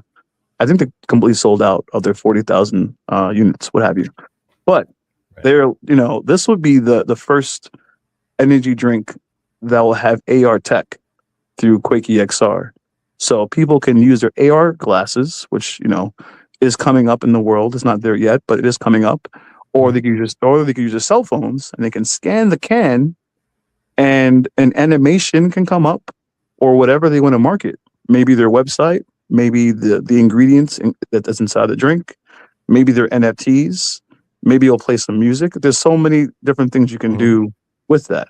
Now, I mentioned also restaurants. Here's the painted picture for people with restaurants. you know, I use an example all the time. You go to restaurants, you got the menu, you have a few images on that menu, right?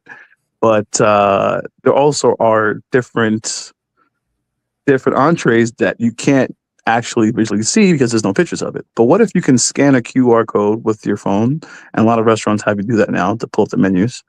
You scan it with your phone, and instead what comes up instead of the menu is you actually get a breakdown of all the ingredients, what oils are being used, and you also get the size of what you're expected to get on your plate. It gives you a 3D mock-up of what it actually looks like in real time. And then you're able to like swipe left, kind of like that movie, that Tom Cruise movie. What was it called again? The Minority Report? I forget the name of the movie. But anyways, you're able to swipe left to right, and you can then see all the different dishes. So that's the power of that kind of technology that you can use. And it's not, I thought it wasn't even going to be included with the blockchain, but he said that what he's working on right now is that you have an option to put it on the blockchain or not. So this is a great way to continue to do what we've already been doing with QUAKEY, which is to onboard Web2 brands, companies, and also give Web3 founders a new utility.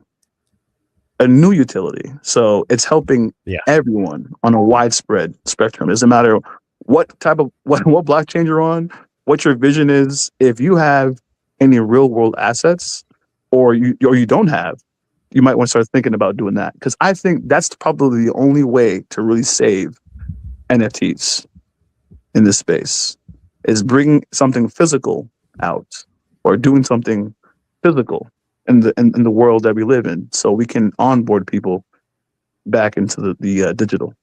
So yeah, absolutely. I mean, you could tie it into real world assets, or just like make people feel like they're having an experience, not that they just own something, but it like they feel something when they having that ownership of it. So yeah, I think that's a great way to tie in, bring in some of those real world businesses and like generate some revenue for the project. And get things and cool. and to take Phenomenal. and to take it a step further, what's coming out right now is the limited version. There's only going to be 500 made, so it's going to be the QUAKEY on the Rise art, right? The first collection came out was only 100 NFTs. Since that collection dropped, public sale was like 0.25 Solana at that time, maybe like $33. Everybody who has ever minted that NFT has made profit. Some people dropped 1 SOL for it. Some people dropped 2 SOL for it. You guys can do your own research on that. Right now, it's about 0.77 Solana. And what I should mention to everyone here is the plan has always to make that project, or anyone's first project, should be valuable. I think founders missed the ball by creating multiple collections and not finding a way to keep the value up in their first collections. And why I say that is because QUAKEY on the Rise, in the roadmap, by owning a QUAKEY on the Rise NFT, you get a free mint on all collections on all chains, because I plan on dropping my collections on multiple chains, and I want to do it with a small group of people. That's why it was only 100. It's always been the plan. Now, did I know that I was gonna get to the point where I'm at now with the collective? No, but it has become a lot easier to execute the plan because of it. Out here in Connecticut, which is where I moved to, I didn't know at the time when we bought the house out here, but I'm like 20 minutes away from the developer of QUAKEY. I live 20 minutes away from Apollo. Nice. Can't make this up. God is good. And no, why I say that is because last year, after we sold out the collection, we did an IRL event. We went to a Web2 duck race. This is something that they do every year out here. They do a duck race every year. They drop rubber duckies in a river, and they do raffles. And you buy the raffle ticket for like 10, 20 bucks, whatever it is. You know, the idea is obviously to raise money or for the state, what have you. But then, you know, you could win raffles to like stay at, you know, you can go somewhere to get a nice massage or go out to eat. You know, they have these small tables set up to learn about, you know, whatever they're selling at those tables. And we had a table for the collective. On the table, you had cans of the NFT energy drinks on display, no sugar. And you had the adults walking by going, hey, can I have one of those drinks? And I was like, well, sure. You could have a drink if, and only if, you download the QUAKEY mobile game on your phone. Or you have kids, right? Yeah. Or you have your kids color in the QUAKEY on the Rise coloring book. And if you don't have kids, then you can color. But it was just, you know, the whole point of it really of doing it that way is to draw them in. Because like I said before, and earlier in this interview, is that I have experience in sales and I've done table events before. You have to find a way to bring them in. Something subtle. Give them a taster. Give them a taster and then see the wanting more, you know. Yes, put the product in their hand and then take it away. Watch how fastly they keep coming back for it. So, Scampering. Jen, Yeah. you have said some phenomenal stuff, man. I want to connect with you outside of here. I love it. I love what you're saying. Man, 2 peas in a pod, all of us. hey man, I'm all about connecting, collaborating, and moving it forward. You know, I will say that giving it away for free, and by giving away, I'm talking about offering up your services, and not expecting anything from anyone, is probably the best thing anyone could do in a space like this. A lot of people expect things from people. They expect that when they do good things, that good things will come back in return. And if you put up that wall, if you put up that wall and you don't expect anything to come back in return, you'll always feel and sleep good at night. You always feel positive, and you'll always be able to sleep good at night, knowing those things. So that's what kept me going in this space. Because if I really believe, if I really believe that if I do good by other people in this space, that they will return the favor every single time, or you know, more time than none, then I would be out of this space a long time ago. Because that's not gonna happen. I just like to say, I like to tell people that, okay, I trust very quickly and easily, and you know, things I need to work on. But I will say this in this space: you put yourself out there, yes, you're going to get burned. That's just an unfortunate reality. But when you find someone else that you know has the same modus of operation as you explained, you talk about locking in with a friend and a business partner and a friend and a business partner and a friend, man, you really lock in with those people. So just kudos to all y'all, and especially what you've said here. Just amazing stuff, y'all. Yeah, I man. think that's the important, you know, like we said it at the start of the show, and because Jay's just mentioned it there, it's worth echoing again. The more people you can get around you within a circle who are trustworthy, who will direct you in the right areas, the better you will be, because all they're going to do is just recommend other good people, and collectively you just grow as a whole stronger. You don't really need to be kind of exploring other areas, but at the same time the community tends to follow with the people they trust as well. So as well as Jay networking, the community are following every Jay, like all Jay's moves, you know, all the projects he's showcasing and giving an opportunity to them. Community members know that's a safe haven because Jay's got that connection with them. And I'm almost trying to kind of somewhat copy Jay into a certain extent, if you don't mind me saying. Jay is, it's about offering something in an area that lacks.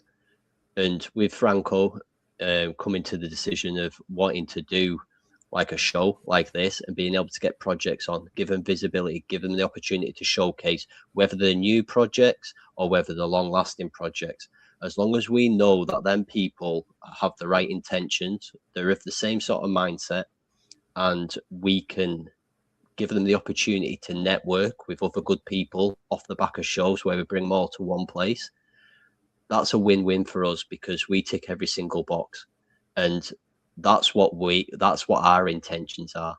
And like I say, I speak highly of Jay anyways, because I've been in these circles before.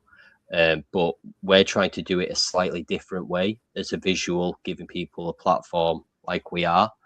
And we are going to have to wrap the show up. I just want to kind of thank you very much, Jay, by the way, for going into depth on QUAKEY, because there was some aspects I didn't know about.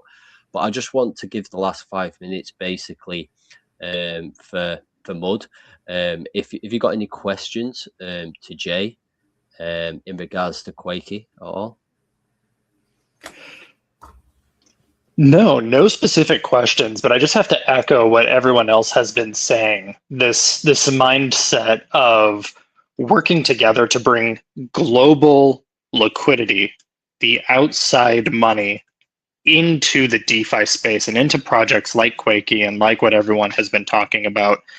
I can't say it myself enough how important it is that good projects are collaborating, are talking, are, even if it's not in any official way, with contracts or anything like that, just spaces like this where people are shaking hands, high-fiving, seeing each other's projects, and then you have that opportunity to say, yes, we are trying to grow this into the global liquidity to make more people aware and bring more people in. It's so important, and I love how much that message has been talked about. So I really appreciate that. No, that's, like I say, it's a valid point. And to be honest with you, like, it's great having, thousands of viewers every show, hundreds of viewers. But to be totally honest with you, like, even if we didn't have any viewers, this would be enough in itself. Just the support network, who's as a visual on screen, being able to take advice, take criticism sometimes. Everybody needs to be able to take criticism. Someone might give feedback what they believe's an error that someone's making, and being able to take that on board. Like, it's not always flowers, but we try to do it in a positive way and a respectful way, and I think that's what we need to continue doing. And again, finding ways of bringing retail into the space and showcasing projects for them people to see. Franco, have you got anything you want to add? Your mic's muted. I hear you, Franco. Can't hear you, Francis. Well, I can hop in here. But yeah, I completely agree. Obviously everyone wants to bring in more liquidity. We want to bring in more people. But the best thing we can do is really create an environment for them to be safe. I don't like to encourage people to come in, and even if I am like in full belief that Beans is going to go to 17 billion market cap, I still think it is important to kind of check to see where they are and make sure that they're diversifying their portfolio. And, nobody should really be throwing any large amount of money into the meme space. And then also just encouraging them not to get sucked into I got a 500x betting on Titcoin or some shit, like people coming into the space and thinking they're going to get rich on bonk.fun or pump.fun is why so many people have left this space, right? And part of what we're doing here at Beans is really trying to get everyone into a safe spot where like-minded people, like the reason I still hang out with these guys is not because they're millionaires and I want to be successful with them, but because I know that they're in a similar spot as me. They want to grow in the space. They want the space to be legitimate, and they want to be a part of that growth. And they want to be a beacon of light in this darkness of a fucking space. And I mean, it is, if you go into that DGen space, you're going to get fucking wrecked. Like, just know it. You might as well go buy some lottery tickets and, even that is dumb. So I mean, like, good luck out there if that's what you want to do, but I wouldn't put more than like 5% of your investment funds into something like that. And there are some safe plays out there, but just know that, you know, if someone's telling you to put all your money into something, like, they're bullshitting you. And they don't know how to make it in the real world, especially in this world, the crypto meme space world. But yeah, no, I mean, anyone out there, you know, we're making connections. We're finding these real projects that have utility, and we're doing some of the legwork for you and bringing them in here to, you know, question them. Really, I mean, we're not going to sit here and say this person paid to be on the show and we want to pump their coin. No, like, if they come in here and they don't have their shit in order and they don't have a concrete plan, we're going to call them out on the space. And I don't think we've had anybody like that come in here and do that. But just know that there are people trying to do the right thing in the space, and there's a good group of people here doing that. But yeah, you got a really good it has to have backbone, right? It's pretty much done with all the projects that launch without any idea behind it, without any plan behind it. It's about businesses, and it's that's what we're building, everything registered, and real world products and things like that will be the key to onboarding. That's what I believe. Just like my real world brand has NFTs implemented, and people don't see it often, but you know, and that's what entwined the worlds together. And yeah, this is great, man. I love this. But I will always stay DJing, man. I just want to highlight a point, you know, Action said there, and he's 100% right for listeners. Like, if you are relatively new in the space, just invest with caution, you know, don't have to put huge amounts of money in, and never kind of go off the advice of somebody. Make your own decisions, and take that time to do the research, because I think that's one of the main stumbling blocks, is people just think because somebody else has just put a huge whack in that they should follow and do the same thing. That's not the case, because you don't know who that person is. They could have put that huge whack in to try and create that, buy pressure, and then they'll dump the bags on top of you all. So just be very, very cautious. We are over time now, so I'm just going to kind of try and wrap things up. But what I'm wanting people to do is just kind of give a final kind of closing statement, and then we'll close the show down.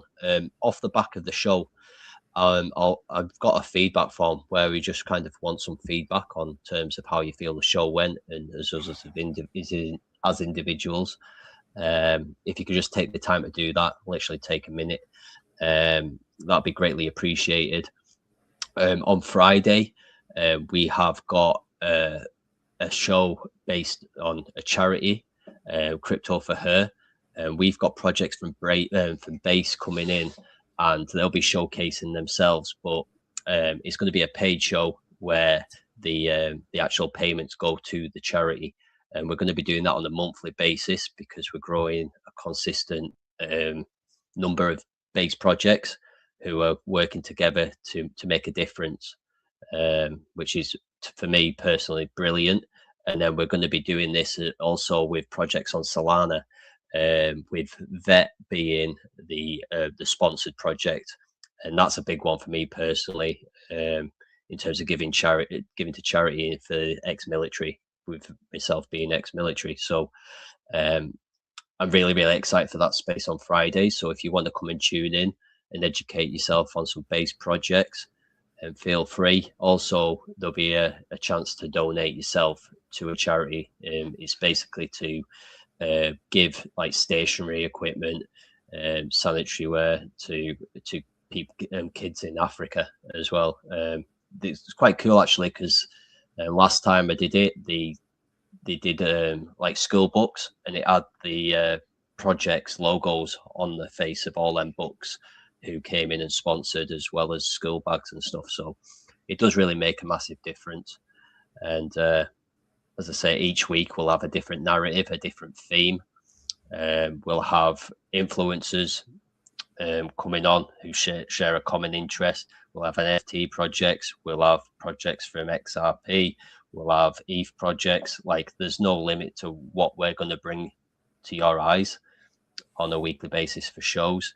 And we just kind of ask you guys as well. I hope you've had a good experience, and what we'd like to do is also offer you back in future shows, and hopefully recommend it to other projects to get in on board and join as well, and kind of build out the network as a collective group, which can basically help and facilitate one another. So I want to say thank you to Jay from QUAKEY. I want to say thank you to Mud from D&D 721. I want to say thank you to Badger.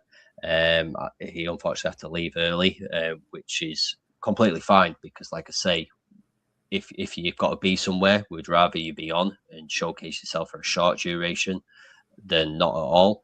And then also Zach, it was great to meet you. It's the first time I've met you. Jay has talked a lot about you. And yeah, brilliant. And I hope that you can kind of gather a collective group of XRP projects to come on and kind of talk about the chain as a whole. Not necessarily so much about your project, but you will. But just to give that educational factor, because I think it's quite a complicated chain if you ain't familiar with it to understand. So, yeah, just closing words then, please, guys. Zach. I'll run with it. I greatly appreciate you letting me jump up here. It was run very smoothly. I'm so stoked that JR linked me up with everybody. It was a pleasure. I'm honored. And I hope to see all of you again on both sides, as a speaker, as a listener, and same page, my friends. I would love to educate individuals merely in the sense to welcome them and show them the operation of XRPL, only in terms of now they're able to make an educated kind of decision on where or what they'd like to do. But pleasure is all mine. Thank y'all so much, and everybody have a blessed evening. And Jay, I am trying to get in direct contact with you. Good man. Everybody up here, thank you again. Thanks, No, Zach. appreciate that, Zach. Thank you for taking your time to come on tonight. Mud, any closing statements? Yeah, just continuing to do these good spaces like this, continuing to educate, bring a light to projects that are trying to make valid utilities, real products, real services, whether that's in entertainment or beard products, podcasts, anything else. Just continuing to do exactly what you're doing. I love it. We're going to keep doing our part over at D&D 721, trying to bring Web3 to the tabletop community and bringing that tabletop community into Web3, teaching people about how much opportunity there is and how much fun we can have while doing it, and sharing that message to both groups. So thanks so much for your time, and hope to see a few folks jump over and join us for some adventures. No, absolutely. We look forward to having you back on the show again at a later date, mate. And like I say, just keep doing what you're doing. I think it's amazing. Like, I've not kind of seen anything similar to it. So yeah, I'm really excited to know more. And like I say, hope you can give us an update in the next couple of weeks as you kind of progress with your project. Jay, have you got anything you want to close down with, mate? Yeah, I'll just say lastly, expect to see some posts and some high profile accounts talking about what's going to come with onboarding different states. I'm going to be, myself and Apollo from the same state of Connecticut are going to be onboarding. We're going to be doing onboarding events. Forgive me, here in Connecticut, and I just want to leave with that. Onboard Connecticut chapter. Nice. Coming soon. Are you guys Yeah, going to call it that's digital amazing. collectibles instead of NFTs and stuff like that? I heard Well, that's a good way to do it. yeah. Well, this is going to be the onboarding process. This is going to be. I don't want to mention it, what names per se. I'll just say that there are a lot of like guilds and card playing games and a lot of stuff like that out here, different locations. I want to start taking these tournaments, doing IRL tournaments with the augmented reality board game. and we even have playing cards that have augmented reality. So I want to start doing tournaments like that, getting the games on the shelves, and doing exactly what I said before, subtly onboarding them over to, the other side, into the metaverses, into blockchain. But it starts with the physical product first. And I want to just add into that as well. I want to give a big shout out to Lord Galaban as well. He's a friend of mine in the space who is a 2024 World Poker Champion, and he represents QUAKEY. He wears the QUAKEY shirt at his poker events, which I think is another clever move. To be able to be a televised show representing QUAKEY and getting Yes. it out there. So I just wanted to give a shout out to him because I think he's a very good support for the project, and he mentions it at every opportunity. So I just wanted to give a shout out to him. Yeah, yes, and shout to Galaban, because what he did for us last summer at Rare Evo, playing poker, having the physical merch that he made himself, but Apollo adding the augmented reality to the merch that he had, and then him playing on those big tables really helped us a lot. And I won't talk too much about the details of that because it goes into what's going to happen this year at Rare Evo. We will be there representing, and by we, I mean either him or someone else. It might not be me, but like I said before, the team is really big. We all individually do our own things, and he's like the poker guy. Him and Yokes, which is not part of the team, but I don't want to. It's supposed to be like a last statement. I wasn't trying to do a full shill, but on board Minnesota, on board New York, on board Nevada. These are different chapters, and I think people have been noticing what we've individually been doing in these spaces and in IRL. Shout out to Beamer Boy, shout out to Vita TV, and Bitch Bean, the whole crew. Oh, thanks, Jay. I hope you come back on the show, mate, and give us an update as you progress with your project at various stages, and basically being able to kind of network with and support these projects that come through the show as well. We are going to wrap things up. I'm just going to finish off with closing words from Action, and then Franco's going to do a closing words, and then we're going to lock the space down. So I just want to say on behalf of myself, thank you for turning out, all the communities of all the projects. Thank you to the projects, the speakers for coming on. And yeah, like I say, continue to tune in, even if your project's not here on the show, kind of just watch out, keep looking on the YouTube channel, follow the X's, and yeah, you might kind of come across projects that are worth keeping an eye on and supporting yourself. So over to you, Action. Yeah, absolutely. I mean, make sure you get out of your little community bubbles, and give everyone that came up here, if they're willing to spend the time to talk about their project and they've got something genuinely that they're building, do some due diligence, shoot them a follow, make sure that project doesn't slip out of your grasp, because by the time it's brought up again, they might be worth a shit ton of money and you might not be getting in on the ground floor. But yeah, I just want to thank JR, Franco, Shane, all three of our panelists. I think we had a really good variety of projects today, which is fucking awesome to see. I mean, just talking to you guys, it sounds like there's some crossover potential with several of your projects, and you're not really stepping on each other's toes or anything. But yeah, just get outside of your echo chamber. If you're on X shilling your project all day, make sure you go over and check out some other projects and say what up and give some input or find out more how you can work together with them. There's plenty of opportunity out there. This doesn't need to be a space where we're all out to get each other and only 2 out of 10 of us make money. No, that's not how this should work. I mean, we, back when Roaring Kitty was doing his thing, there was like this unified movement where everyone was buying and holding coins and sticking it to the fucking man. That's what the space is supposed to be about. And I think we need to get kind of back to that. A lot of the people that are successful are serial launchers and They're pumping charts saying it's going to 1 billion, and before you know, they sell it before it even gets to 1 million. So just be careful out there. Make sure you're doing your due diligence. Don't fall for the FOMO. Don't worry about missing a runner and buy the top of the chart. Just, be patient.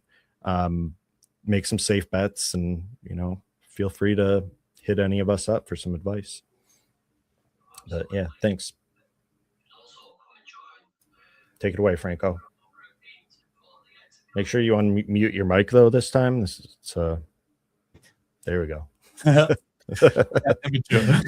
was good. Yeah, another great space, guys. This was amazing. These projects are amazing. We had a bit of a rough week, but these spaces makes it all up, man. We're at the right track. Whatever happens, keep going, keep grinding. It doesn't matter. You're building a business. It's not all about the money, man. It's about the people. It's about the culture. It's about the love for the game. This is our world. We're staying. We ain't going nowhere, and we're building till we have what we came for, man. And these projects were bullish, man. I think we're making the whole market green. Look at that. Can you see it? Bang. You see? Bullish. Well, guys, have a good night. Peace. Hell yeah. Peace. DGNRadio, trenches on the radio. Radio, radio, radio, radio, radio, radio, radio. DGNRadio, trenches on the radio. Radio, radio, radio, radio, radio, radio, radio, radio, radio, radio. Yo, static hits like a corner store prophet. Spitting truth through the speaker, no profit. 92 BPM, knocking boots on the concrete. Why the feds trace signals they can't delete. Horn stab cut, that's the truth in the cut. Crypto flickering green while the world's on shut. Ain't no playlist, this a frequency war.